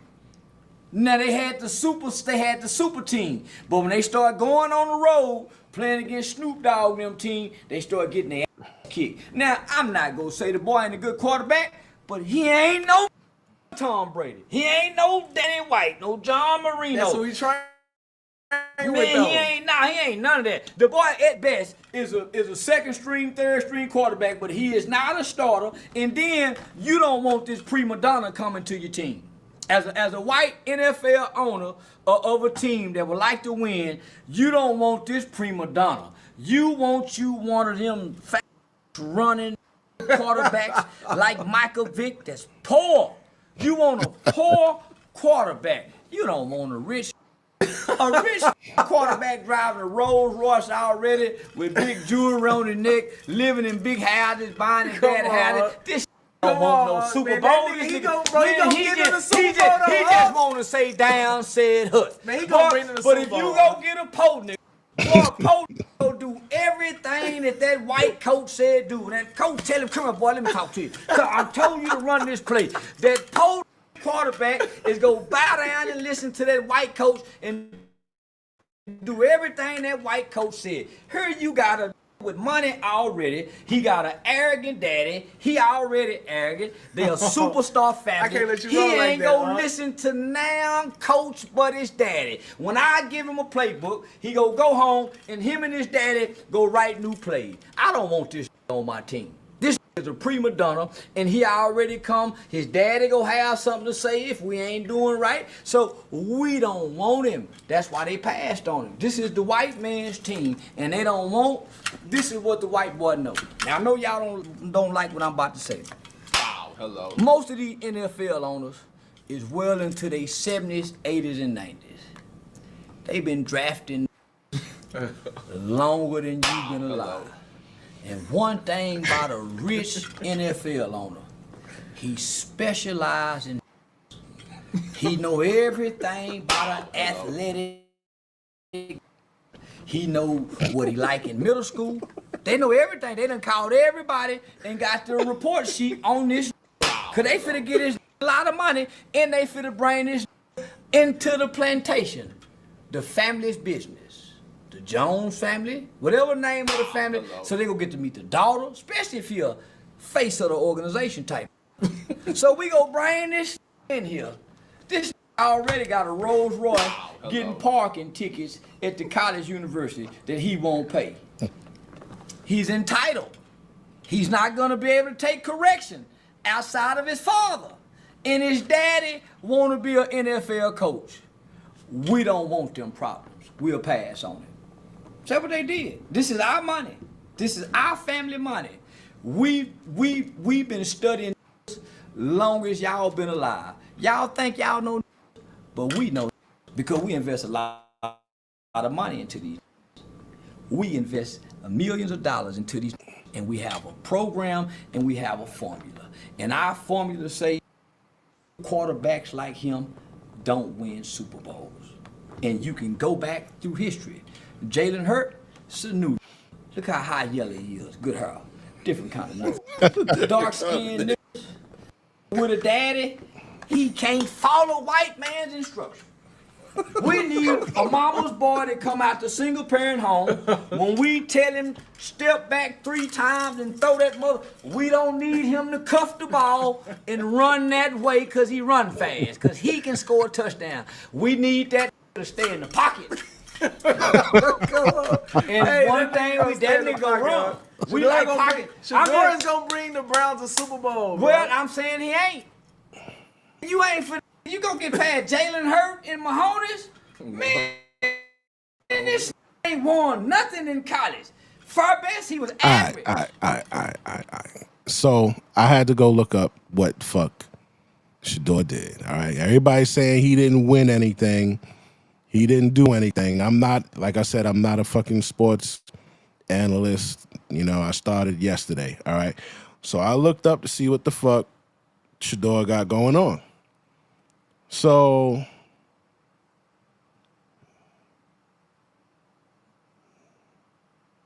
I don't want to see that. All right, what we got here? All right, Shador Sanders, college accolades so far. All right, we got Jackson State, 21 to passing yards, 30 touchdowns, 8 in totals, 3,200 passing yards. All right, he got the Jerry Rice Award. You got the SWAC Freshman of the Year. Okay, all right, top freshman in all FCS football.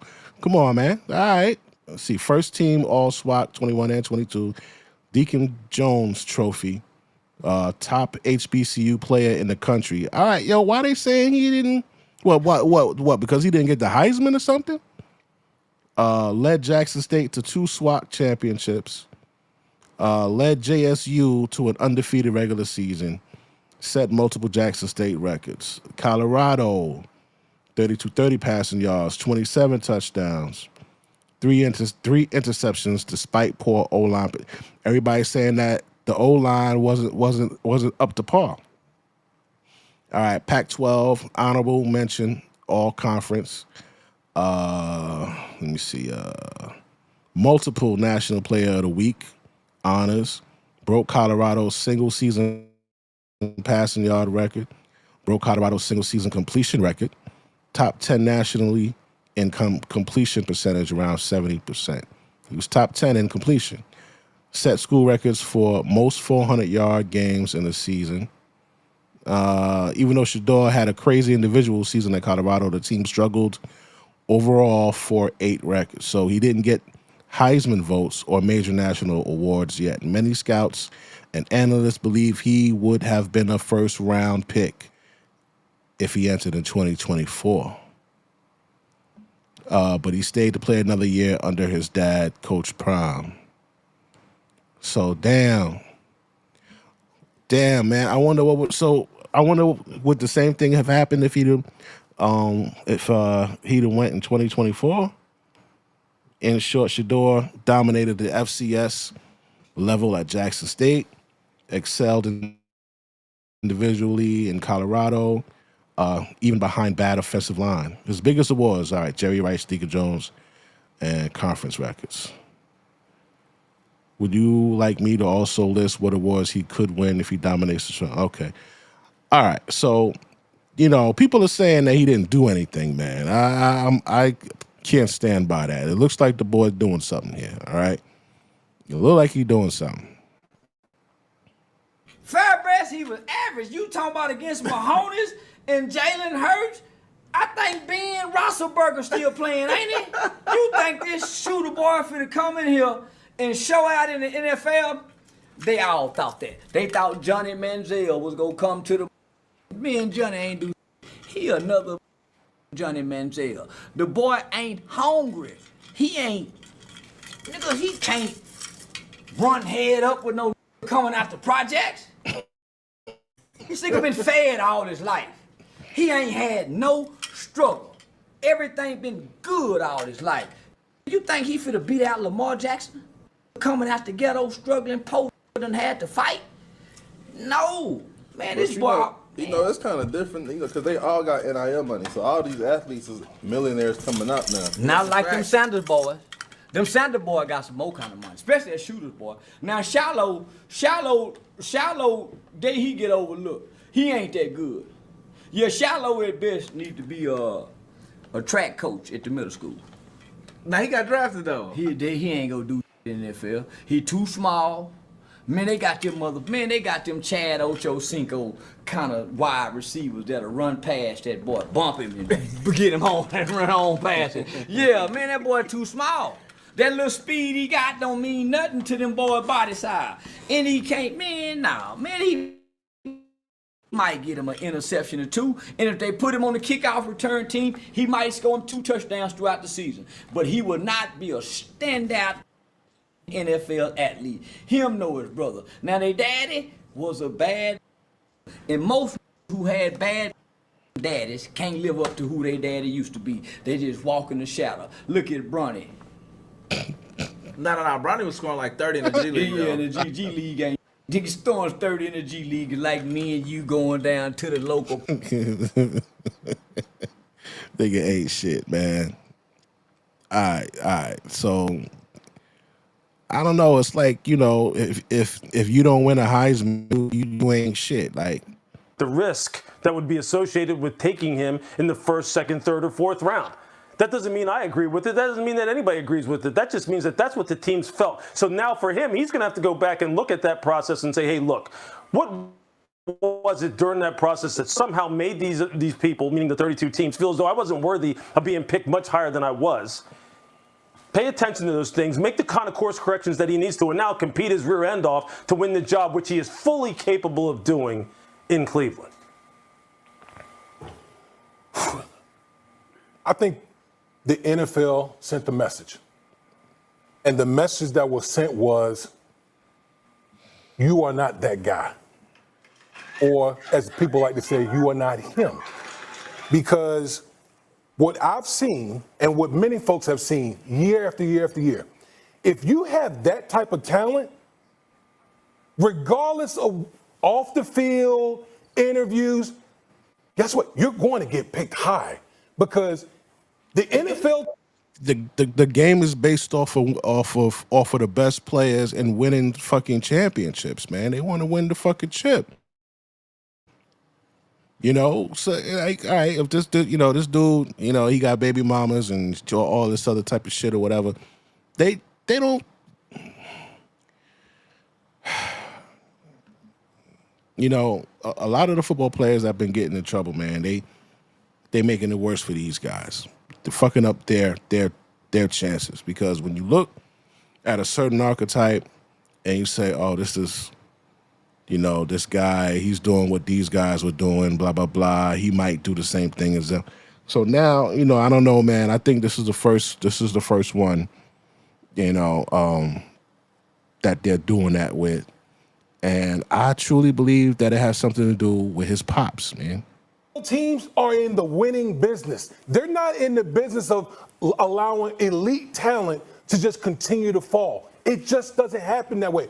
Do we see guys slip some? Absolutely. We've seen guys have egregious things in their background where they might slip, but ultimately the NFL is in a talent acquisition business. If they feel like a guy can help us win right now, they're not going to sit there and pass over a guy time after time after time.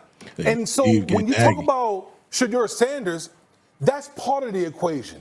The other part of the equation is, okay, if this guy's coming in and he's not that guy, if he's going to be maybe a backup quarterbacks are obscure. They're not guys that's in the forefront. And so if you're a team, do you want a guy that's going to come in with all the celebrity, everything that comes with Shedeur Sanders? You have to think that's part of a big part of the reason why a guy like Shedeur Sanders can tumble all the way to the 5th round. This is the league speaking. This is not, we can sit here and pontificate about Shedeur Sanders and why we thought that he should have been drafted higher. But ultimately, at the end of the day, 32 teams out there sent a message that said, you know what? You're just not him. That's what they said to everyone. Stephen A., to that you say what? I think that Damian is saying what I'm about to say in a roundabout way. Louis Riddick, I'm going to be straight up and down with you because you know how much I revere you. I completely disagree with you with what you're saying, and I'm disappointed in what you didn't say. A lot of this was about primetime Deion Sanders. You can say whatever you want to the audience out there, to these idiotic trolls all over social media talking about, Shedeur Sanders wasn't that great or whatever. There is no one, I repeat, no one that looked at Shedeur Sanders and even had him less than the 3rd best quarterback in the draft. This is a quarterback-driven league. This guy was considered one of the top 3 quarterbacks in the draft. And 143 picks came and went before you heard his name. Don't talk to me about football. I don't want to hear a damn thing about football. This ain't about football.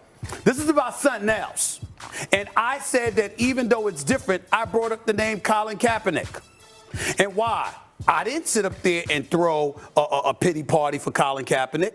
I knew his career in the NFL was over the minute that the NFL organized that workout for him at the Atlanta Falcons practice facility, which was led by Jay-Z and those cats and Roger Goodell and what have you, and he elected not to show up and instead tried to have the workout an hour and 20 minutes away, and he gonna notify them 2 to 3 hours before the workout. I said he is done, and I have no sympathy because, damn it, they tried to make it happen because the league had to do it because the owners didn't want to. It's an accident that no owner in the National Football League wanted to touch him. We can use the word collusion. It ain't necessary. They think alike in a lot of different situations. They don't have to collude with one another. There's a universal understanding that this is our league, and we want to do what we want to do the way that we want to do it. And we'll be damned if anybody's going to tell us what to do because guess what? We running the show, and people going to come. They're going to flock to the stadium. They're going to have their tailgate parties. We going to win in the ratings. We going to make damn near $250 million a piece as an owner. Ain't a damn thing anybody's going to do about it. We understood that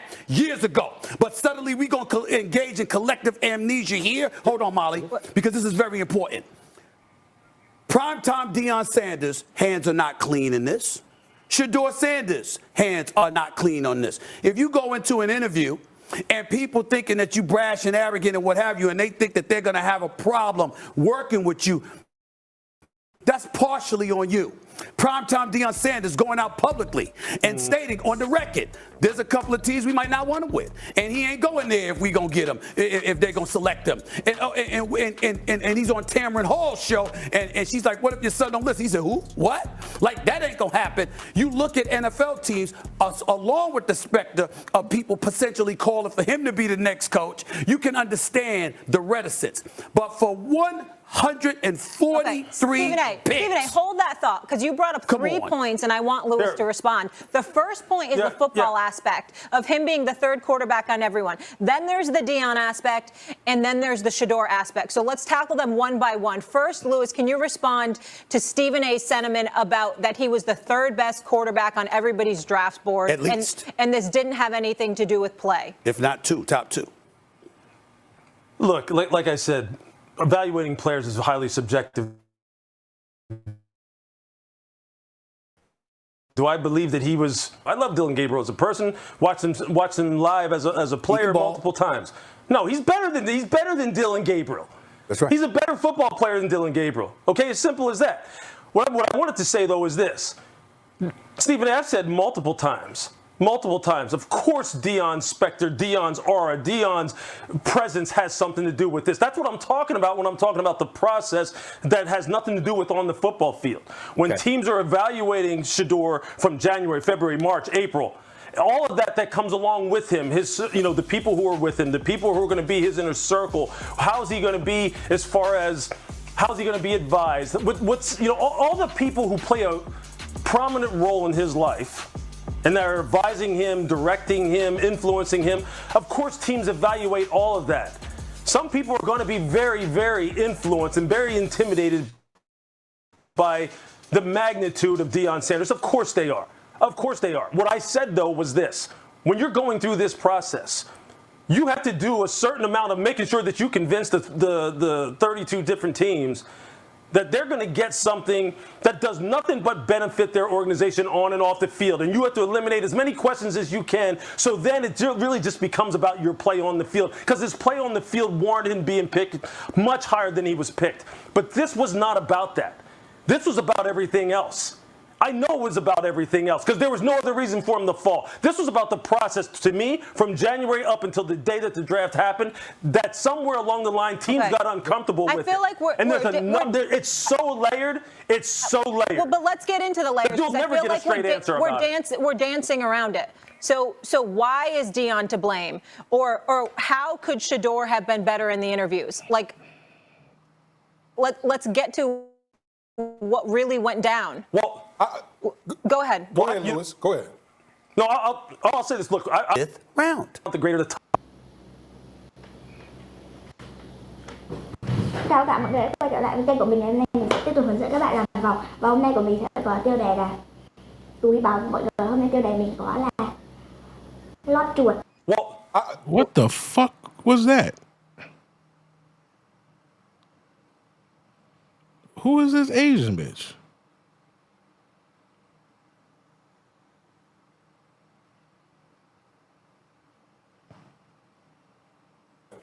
No, I'll say this. Look, fifth round. The greater the top.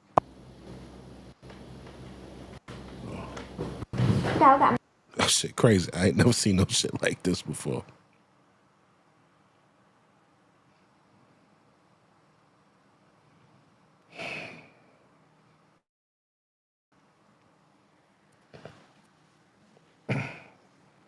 During day 2 of the NFL draft, Shedeur Sanders was seen on his stream receiving a prank call that he'd been drafted. So the son of Atlanta Falcons defensive coordinator Jeff Ulbrich admitted to being behind the call made to Shedeur and apologized to him in an Instagram post on Sunday. The NFL looking into the situation, specifically how Sanders' private number was leaked, our sources telling Adam Schefter. So the Falcons released this statement on the matter Sunday. It reads in part, the Atlanta Falcons do not condone this behavior and send our sincere apologies to Shedeur Sanders and his family, who we have been in contact with. First of all. Secondly, I have a rhetorical question. Where is the picture of the kid? See, it's not criminal, but it's unethical, it's classless, it's amoral to some degree, and I'd like to see the face of that kid. Because sometimes you need to be embarrassed. That's what needs to happen to you. Now, in my opinion, this kid, I sincerely hope, to Jeff Ulbrich, I sincerely hope he whipped his kid's ass. That's an ass whip. That is a required ass whipping. So your dad is a defensive coordinator for the Atlanta Falcons. You go into his laptop computer and find a number for Shedeur Sanders. And you prank call him. First of all, it was cruel and it was classless to Shedeur. It jeopardized your dad. What if the Atlanta Falcons didn't believe it was your dad, that it was just you? What if they had believed it was him? And I don't believe that for 1 second. I don't believe the defensive coordinator for the Falcons. I don't believe that man did. I don't believe he had anything to do with this. I think it would be unfair to accuse him of that. But what if the Falcons didn't believe him? What if the NFL didn't believe him? Your dad could have lost his job. And because you want to prank somebody, okay, and be cruel and insensitive, knowing what Shedeur must have been going through, you would be some privileged little brat that would do something like that and take joy out of somebody's misery like that at the expense of your father right now. Who was thinking about? We've talked about a lot of things in football. Have we ever talked about Jeff Ulbrich? Have we ever mentioned him on national television? But he's a household name this morning because his son didn't think about his daddy, who unquestionably loves him, took care of him, raised him. You in college now, no doubt still living off daddy. And you would do something like this. You should have your ass whipped. I know you're 21. But at the very least, roll up on campus and slap you upside your damn head. What an insensitive thing to do. And just as equally. Yeah, they was trying to give Stephen A. a little backlash on that because he said his kids should get an ass whooping. Motherfuckers are super sensitive, bro. Sanders was picked by the Browns, but is landing the 23-year-old a point in the win column for Cleveland. Some Browns faithful feel this team has nothing to lose. Why not? I mean, it's a fifth-round pick, so you're not really risking anything to draft him, and you can have him on your roster, try him out. If he works, he works. If he doesn't, it doesn't. I think we need to give him a chance. I do. But I'm glad he came to us. Yeah. I'm happy. Yeah, I'm excited. I can't wait to see him play this season. I wasn't going to waste a first-round pick on him, but, I mean, with a fifth-round pick, we don't have a quarterback. I mean, I'll take him. With Browns quarterback Deshaun Watson still injured, it's expected Joe Flacco will step in as... Yeah.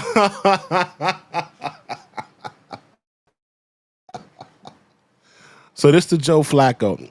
This the Joe Flacco guy that they're talking the starting about. Quarterback, but obviously with two new quarterbacks, including Sanders, selected by the Browns in the draft, there will definitely be competition for that starting role. The thing is, they got him in the fifth round, so potentially he could be great. But if he's not, hey, you drafted him in the fifth round. So if he's not great, you didn't really waste a lot of capital on him. But it's Sanders' father, NFL Hall of Famer Deion Sanders, who may have to work the hardest to win over Browns fans, now that an old tweet trashing the Browns has resurfaced from March of 2018, with Coach Prime saying, quote, "I love what the Browns have done this offseason, but if I'm a young quarterback, ain't no way I'm going to Cleveland.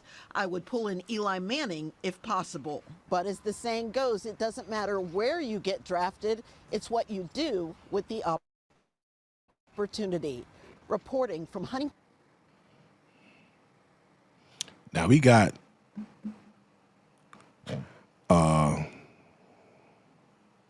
Deion on this chick's show.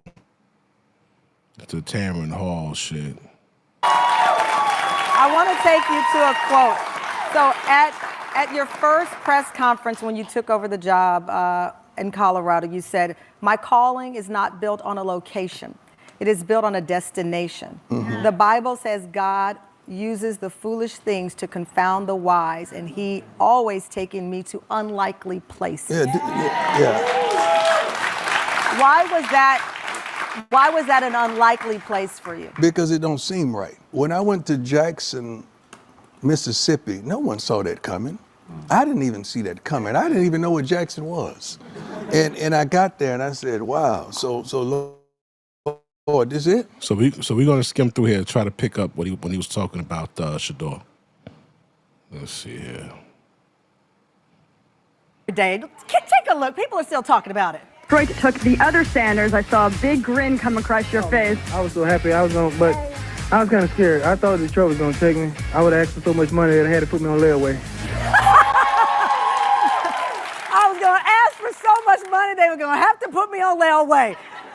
Listen, to this headline says where Sanders goes, teams win. Okay, he just said, and I... Because in my position, you give throughout the recipient. Now you're going to make me cry. Y'all just blessed me so much. Present, I just read this quote, prime effect. Mike, we got more opportunities.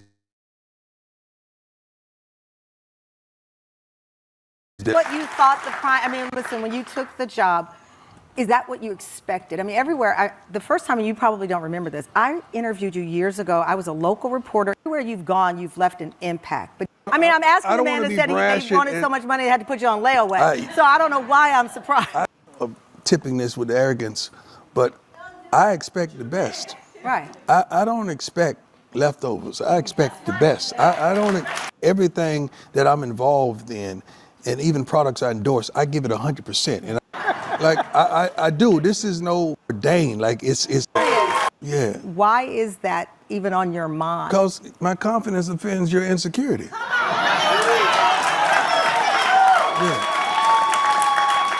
Because when you're insecure and you see a young brother, and I'm still young, when you see a young brother doing his thing unapologetically, and he's not using profanity, he's not drinking, he's not smoking, he's not doing nothing outside of the boundaries, he's just being a great father and blessing young men and just giving them the navigational systems to life, that's threatening some type of way.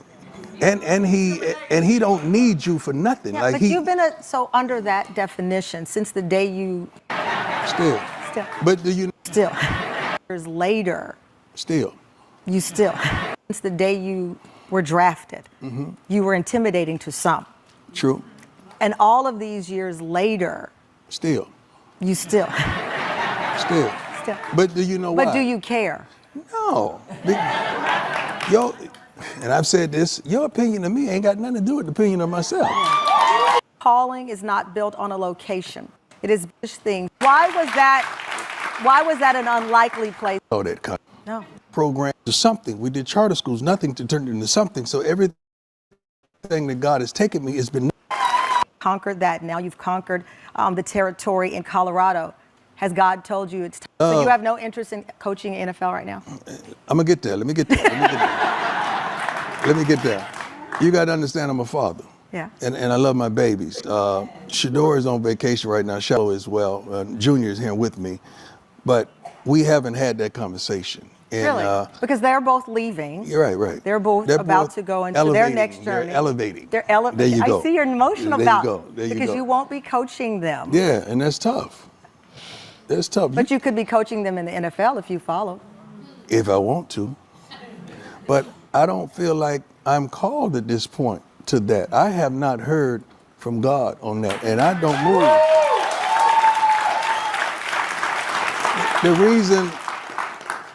The reason I'm somewhat successful in the things I do, because I hear his voice, and I follow his voice, and I don't care what nobody says. When I hear his voice, I go, and I'm not timid. I'm not reluctant. I go with everything I got, and unapologetically, I'm gonna be me. God did not tell me to stop being me. He's told me to stop doing the things that disconnected me from him.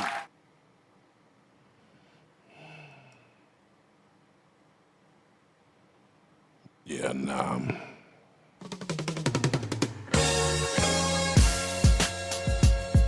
Hey everybody, welcome to Off Script, the official after show.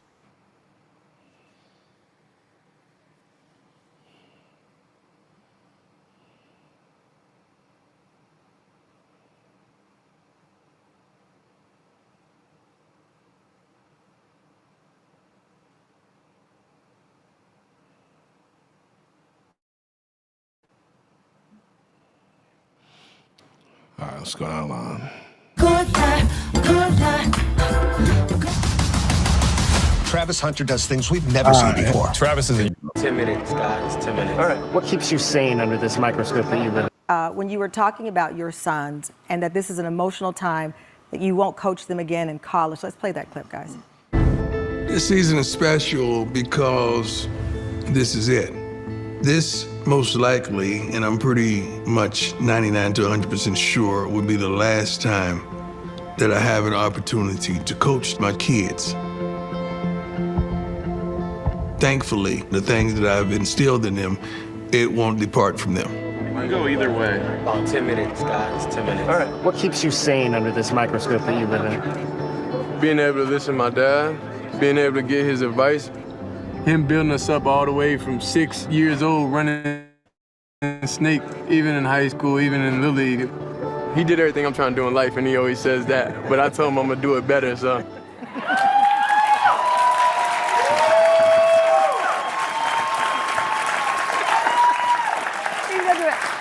I really loved how they talked about the advice, right? Mhm. You're giving Yo, you got to be so proud to have, good, successful kids, man. That shit got to feel amazing. them life advice. Like the world, we watched Travis win the Heisman. He then, soon after, deactivated his social media. Right. Because of, I call it bullying. Right. I said it was bullying because of his personal life, and he's a kid.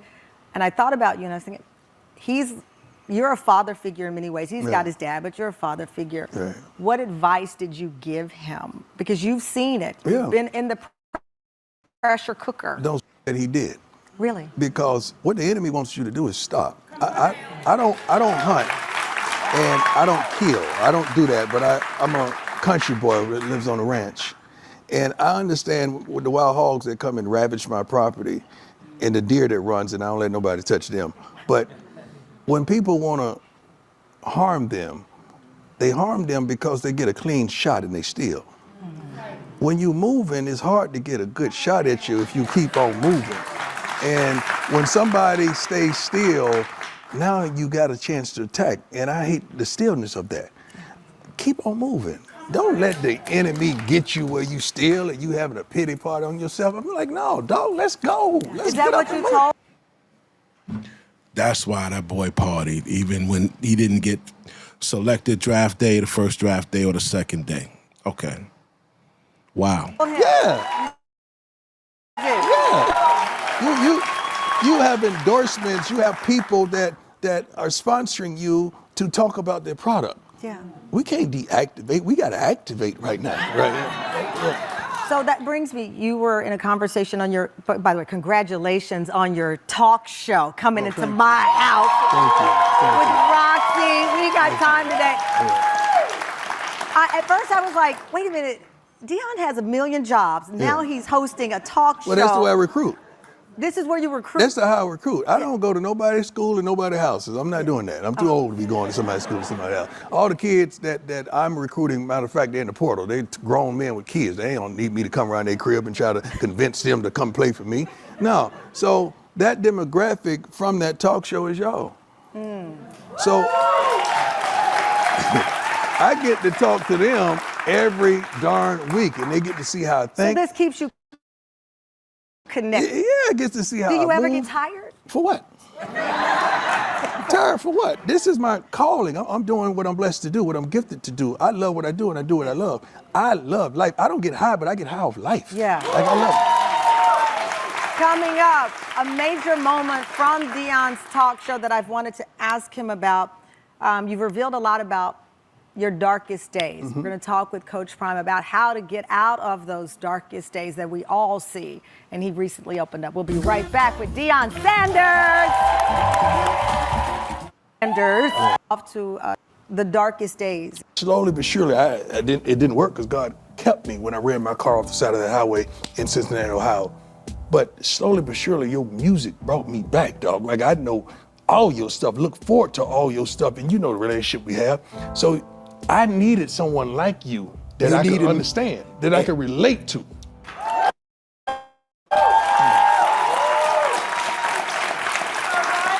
There's someone up there right now that's suicidal. There's someone up there, thousands of square being off with. I'm called is what I'm trying to say because it's so in Even with your son, so we talked about Shador and Shiloh both potentially getting ready to start their chapters in their lives. There's a lot of speculation. Tennessee needs a quarterback, but then Shador had on Giants cleats. Yeah, he got some Tennessee cleats too. He has some. See? Very well and some played, Raiders sir. cleats, Very too. well played. I like he got that. every color cleats. But you have said that if the right team does not pick him, that you will intervene. That's my son.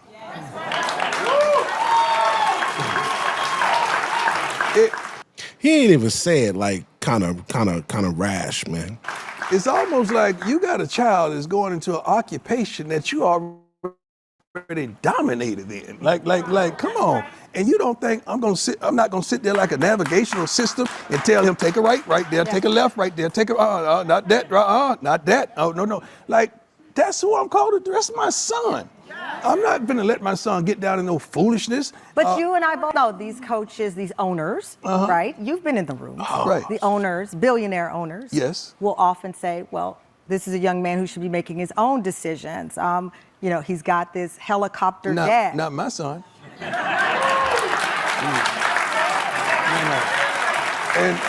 And we ain't in no helicopter.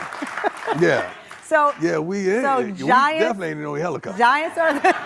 You're in the. So have you told him privately who you would like for him to play for? It's not like that. Okay. Like, it's not like who I would like for him to play for. It's a couple teams that I want to play for. So it's not like that. But this is my profession. I know what's behind the curtain. We ain't got to get back there for me to understand what's behind the curtain if it's not prominent for my son. I'm not doing it. Ain't And no if he in the world. doesn't listen to you? Who?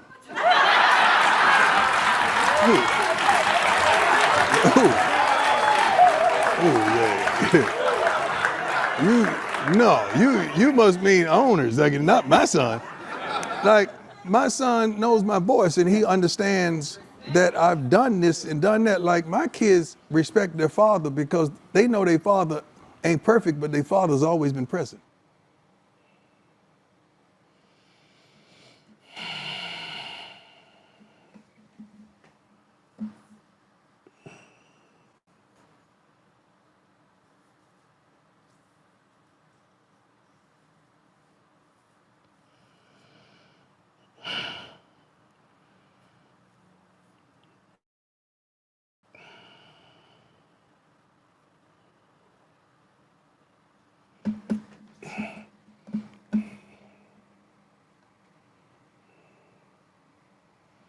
Interesting.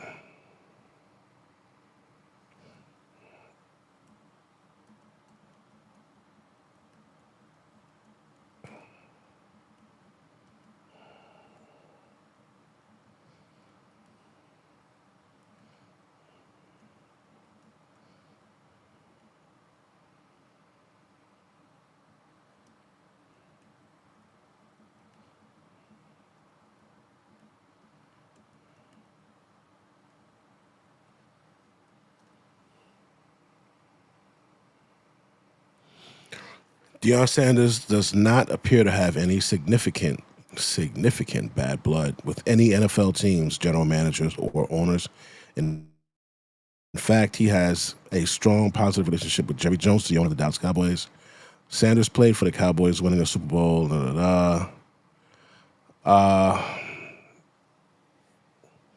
While there's no evidence of any negative relationships, it's worth noting that some NFL executives have expressed concerns about Sanders' potential influence on his son, particularly his public reactions to Shador's performance.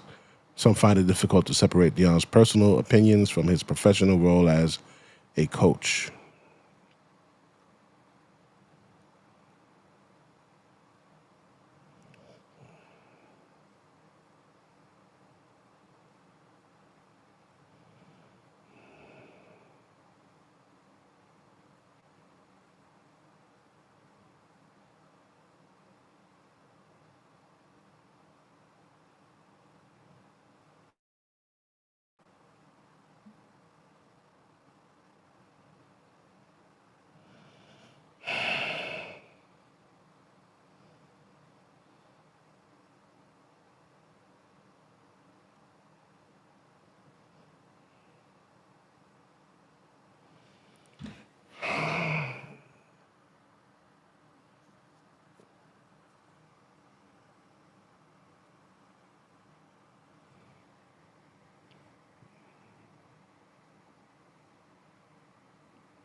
Ooh, let's take a look at this.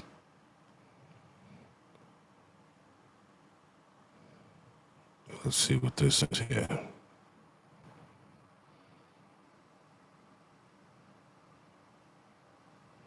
Deion Sanders calls out QB coach who called Shador arrogant before 2025 NFL draft. Deion is going to be the biggest issue for Shador. Okay, let's see.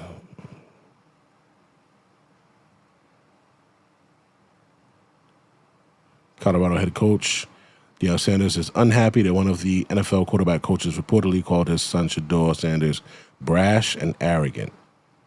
We like to call that stuff out, though I know who it is. You're going to make me call him out. You know what team. Don't make me pull behind the curtain. Step in that thing, Sanders said during a Big 12 Conference Pro Day interview aired Thursday on NFL Network. Sanders continued, I'm trying my best to keep it on High Road, but I don't know the address. NFL Insider reported on March 3rd that the negative comments about Sanders had been made by a QB coach from a team with top 7 draft pick. Ooh. Tennessee Titans, Cleveland Browns, New York Giants, New England Patriots, Jacksonville Jaguars, Raiders, and New York Jets currently hold the top picks in the upcoming draft.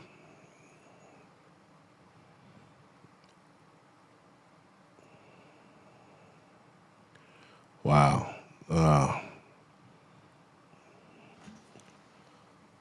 Wow. According to Anderson, the coach made his assessment known to a number of people.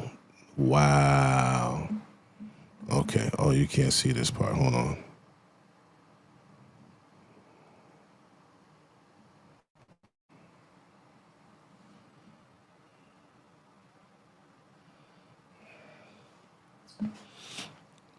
Anderson added that the coach seemed to have issue with the culture of athletes who have broad fame and financial success before entering the NFL. That is exactly what Charleston White said. Other people involved in the coach's team vehemently disagree with his assessment of Sanders, according to Anderson. NBC Sports' Matthew Berry reported the following day that 2 people on separate teams who had both met with Sanders during the combine said that the quarterback came off as unprofessional and disinterested. You know, when I hear this guy talk, when I hear what's the boy name Shador talk, he's very nonchalant, and it could kind of come off like he's not interested when you're talking to him. But I don't think that it's a non-interest. I think he's very lackadaisical and very like nonchalant, like very chill. You know, if he really wants to go somewhere, I don't think he's going. He's not the type to hop on nobody fucking dick just because they're offering him something. Like when that boy did the prank call, and he said, "All right, man, we're gonna take you off the board and da da da," and are you ready? And he was like, "It's gonna be legendary." That was his response. You know, that could come off as like he's not really interested. He's just talking about his fucking brand. You know, that's his thing. So I think, that they're so used to people crying. They're so used to kids, yeah, thank you, coach. Thank you, coach. Oh man, yeah, thank you, coach. Coach, I'm going to work real hard. I'm going to wait. Like, I think they're used to that. So that is when they did not get that from Shador. I think it came across as him being arrogant or uninterested. And in my honest opinion, that's what I think might have happened. All right. The following day, on 2 separate occasions, both teams, Sanders, Combine. All right. Deion Sanders originally responded to these reports by sharing quotes from a report from the Cleveland.com's Mary Kate. The report said Cleveland Browns, who currently hold the number 2 pick in the upcoming draft, found Shador Sanders confident and engaging. during his interview with the team. Veteran NFL, he exhibited excellent leadership qualities they're looking for in a quarterback. That's what the Browns said. All right, the Browns first met with Sanders one-on-one at the East-West Shrine Bowl in January. Came away impressed. They didn't find him to be arrogant or brash, but confident and engaging. They liked all of the good things his Hall of Fame dad poured into him, but appreciated that he is his own man. He exhibited the excellence leadership qualities they're looking for in a quarterback.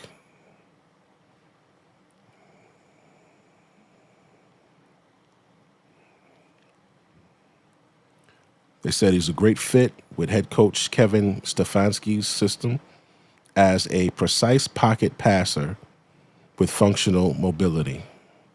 Sanders has been in attendance at the Big 12 Pro Day, where he is not planning to work out, but will be available for more interviews with teams. This is what they were complaining about. They said, "Oh, he didn't even want to work out. He didn't want to work out." And as we did yesterday, we dug deeper yesterday, and we saw that many players don't work out. They wait till the next day when so that they could play with their regular teammates that they've been playing with, right? So that's that. All right, that's about it.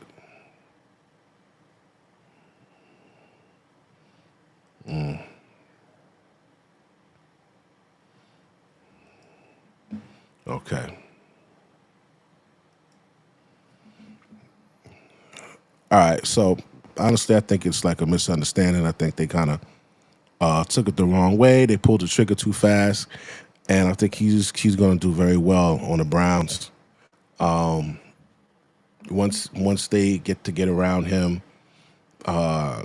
practice and all of that, they have a good couple of games. I think it's going to be a great fit. And he's probably going to trade to a different team, and he's going to be good.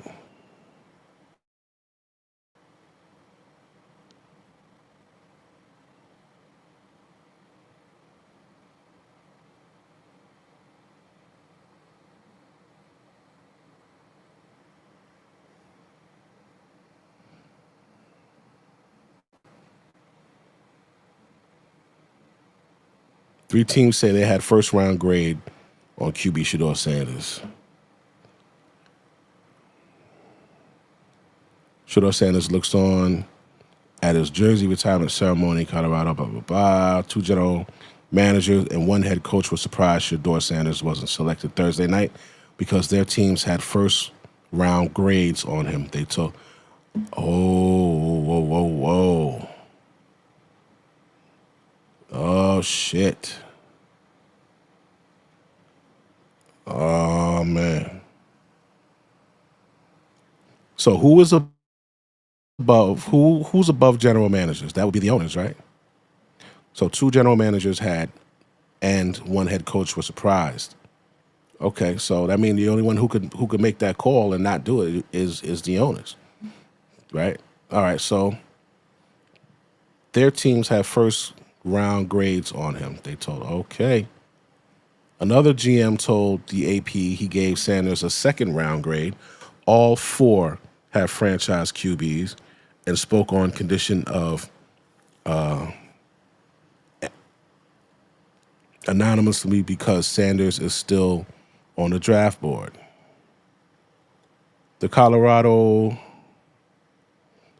quarterback was expected to be a top 5 pick early in the draft process, with some analysts listing him ahead of Cam Ward, who went number 1 overall to Tennessee. But various media outlets cited unidentified sources who criticized the son of Hall of Famer Deion Sanders in weeks leading up to the draft and slipped out of the first round entirely. The Giants passed twice passed on Sanders at number 3 and number 25. When they moved up to select Ole Miss quarterback Jackson Dart. Browns, Saints, Steelers, Jets, Raiders are among the teams thought to be in consideration for Sanders because of their quarterback situations. Cleveland has the first and 4th pick for the second round. The Browns added Kenny Pickett in trade and signed comeback player of the year Joe Flacco. New Orleans has Derek Carr, whose shoulder injury created uncertainty. Pittsburgh seems to be the best fit. The Steelers are waiting on Aaron Rodgers, and Coach Mike Tomlin praised Sanders before the draft. Yeah, man, nah, man, this shit. Somebody got the order, kid. That's what that was. You know what I'm saying? Somebody got the order. You got all these guys liking him, you know, thinking that they're going to pick him, and all of a sudden he doesn't get picked. Now everybody's standing there pointing. Oh, I don't know. How come he didn't get picked? How come he didn't get picked? Now all of a sudden nobody knows, right? Deion Sanders, who coached his son, seemed to address the draft snub in a post on X. He wrote, "My Bible says God uses foolish things to confound the wise, and he chose the weak things of the world that he may put to shame the strong. Please know God ain't done, and God is just really getting started. Enjoy this lesson and stop stressing." Wow.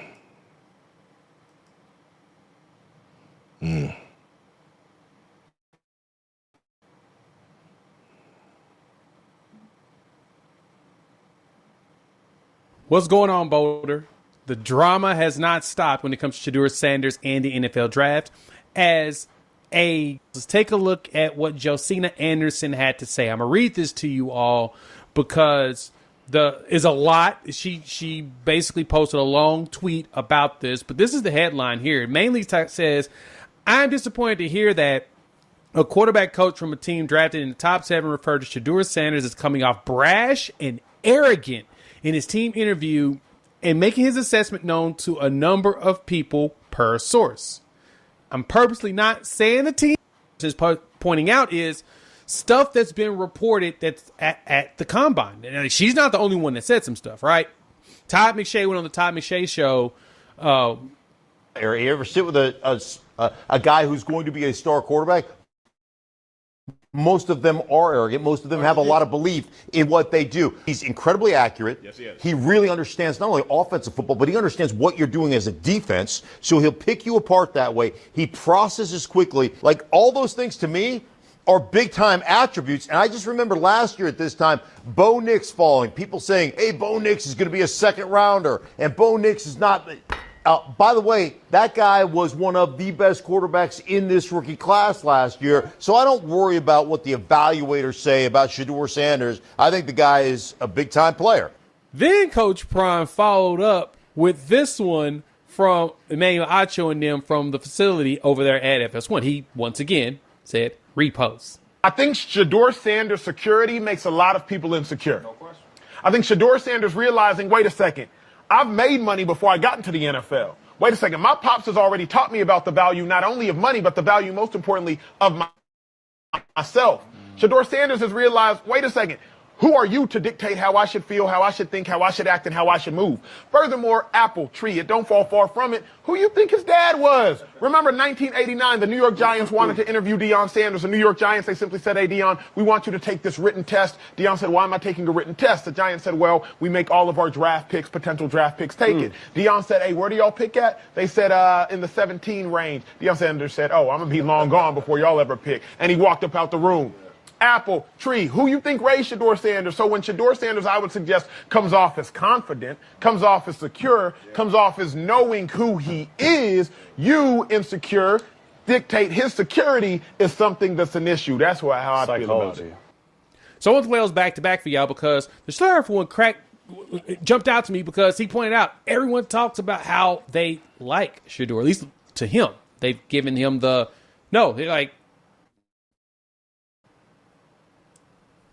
They like that about him. They like his personality. He's very nice. He's very genuine. And you can tell that that's truly who he is. Whereas in this other situation, these other coaches, not everybody's going to like you. Let's just put it that way. And that's understood.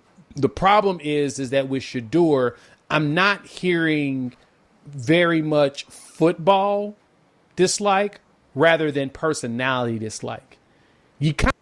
Yeah. Definitely.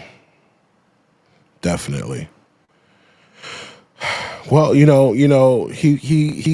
may turn out to be incredible, and they're going to have to take that L. Biggest problem with it is obviously the anonymity of all of the comments and all of the quotes and all of the things that we have had reported, whether it was Josina Anderson around the combine, recently with this quote from an offensive coach who says he's entitled, who says he puts the blame. I watched Shedeur Sanders get damn near killed for 2 years at Colorado. And I never saw him berate a lineman on the sideline. I never saw him cuss or scream at a coach. And you're hearing these things like entitled and these little pieces of the characteristics of his personality when we had a #1 overall draft pick get arrested for being orderly and drunk. And we had more people coming out and saying, okay, here is who the real Baker Mayfield is. Don't watch this video. Don't believe that what you saw of him is who he is. He's a good person. He's a good leader. He's this. We had more anonymous people saying those things. Shedeur Sanders never been arrested. Shedeur Sanders has never been in trouble. Shedeur Sanders has never misused his names to the point of taking advantage of people. You have Johnny Manziel, who missed the first game of his last year against Rice for Texas A&M because he was suspended. You have Johnny Manziel, who ended up getting a whole documentary about how effed up he was away from the field, but there was no anonymous talk about him. There was no one coming out and saying Johnny Manziel isn't a good person. Johnny Manziel is entitled. Johnny Manziel has an alcohol issue. And so to me, the way that Shedeur Sanders has been covered seems purposeful. It seems that there is some sort of intent to slander or defame. All of these conversations could be taking place behind closed doors, as they do for so many of these people, and kept there. But why him? Right. It's for the clicks. It's because the name will bring people to your page. The name will bring people to your show. And it's sad. Like, it's sad that he's being used this way, but he has to find a way to take the lessons from this. The lessons from this of what his name means, the lessons of this of how you block out the noise and continue to perform. This kid is going to be ready from a maturity standpoint when he walks into the building.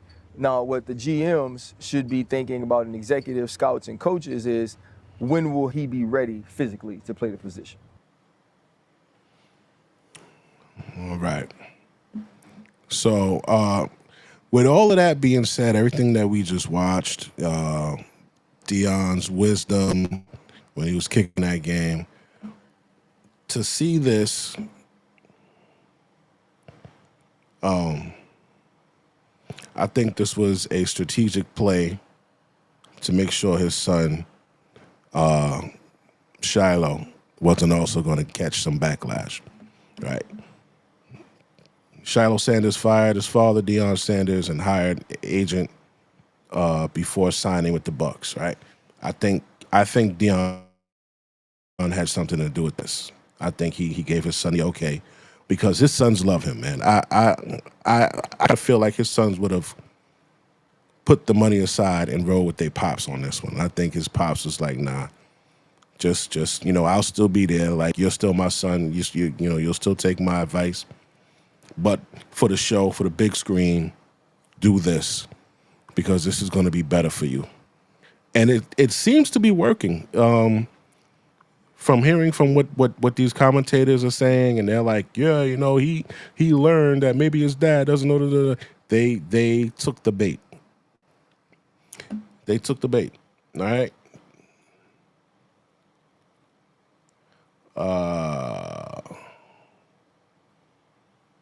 See right here, Shiloh Sanders seemingly learned a valuable lesson from his brother Shedeur's draft slide. Maybe his father, a Pro Football Hall of Famer, was not the best agent, right? So he hosted a Twitch live stream Saturday. He told his viewers, which was calculated, put that out there while you're streaming.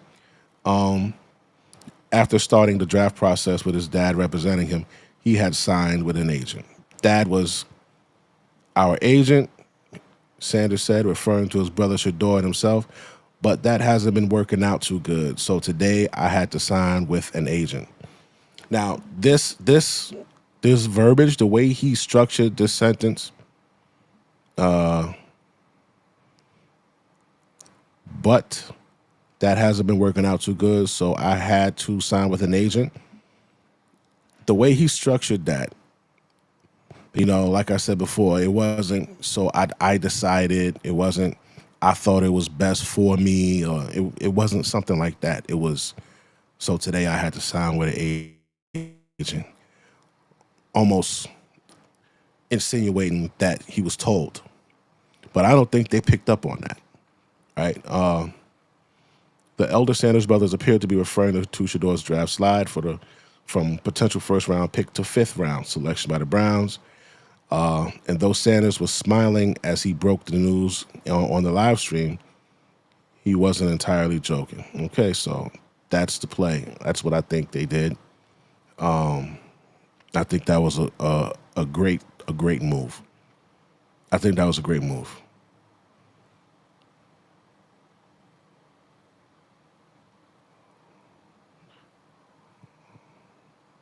Let's see this. Dad was our agent, but that hasn't been working out too good. So today I had to sign with an agent, bro. So we're going to see what happens. Damn, I wish I could go to the whole live stream.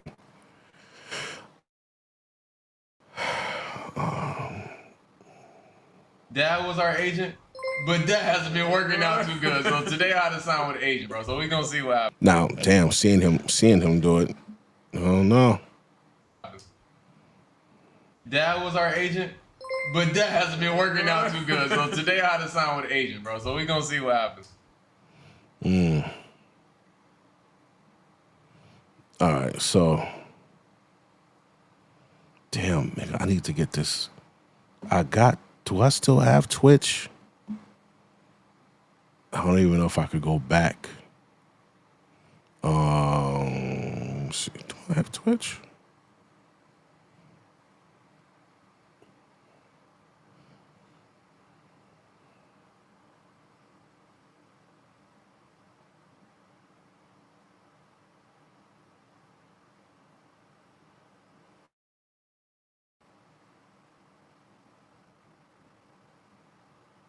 Let me see.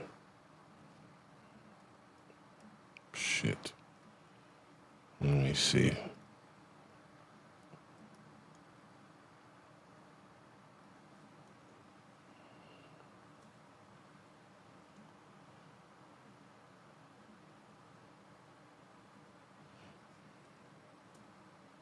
Yeah, no, it's looking like a no. All right.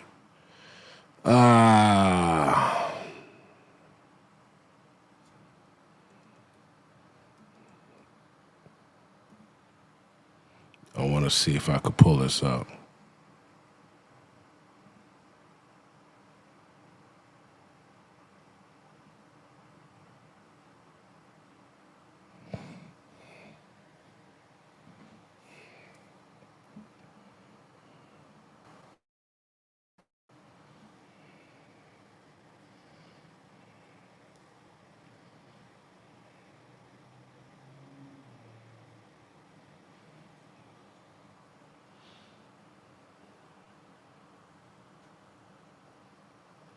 They didn't send me none.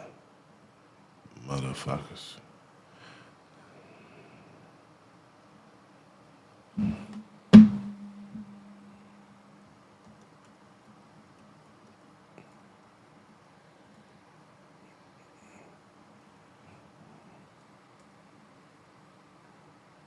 I don't know my user. Well, I don't know my username.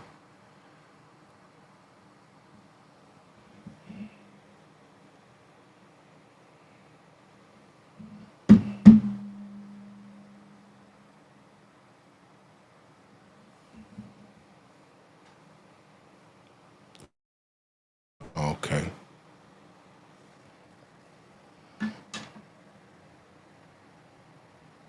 Okay.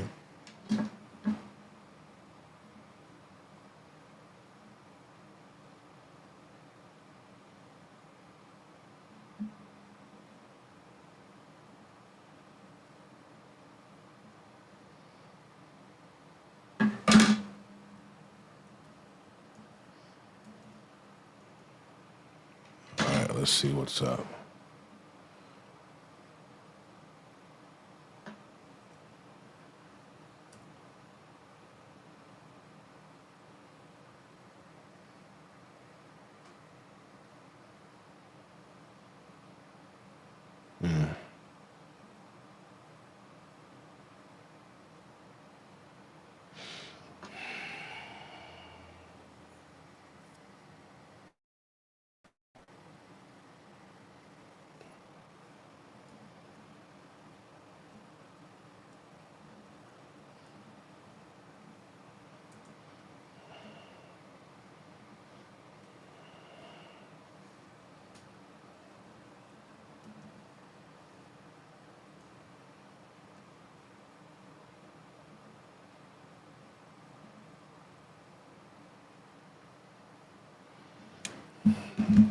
Can't get in. Sorry, guys. I was trying to get on Twitch.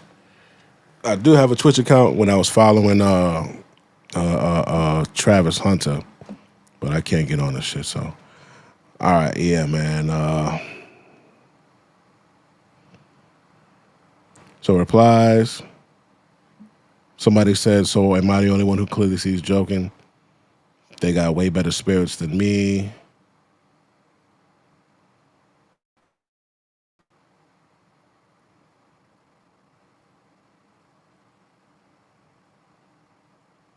All right. Yeah, that's about it. All right, guys, I'm about to close it out. We're going on 2 hours, 51 minutes. I enjoyed this. I got to do some more research on this. As soon as I find out some other stuff, I'll be back on here with this. All right. Appreciate you, and I will see you again soon. All right. Peace.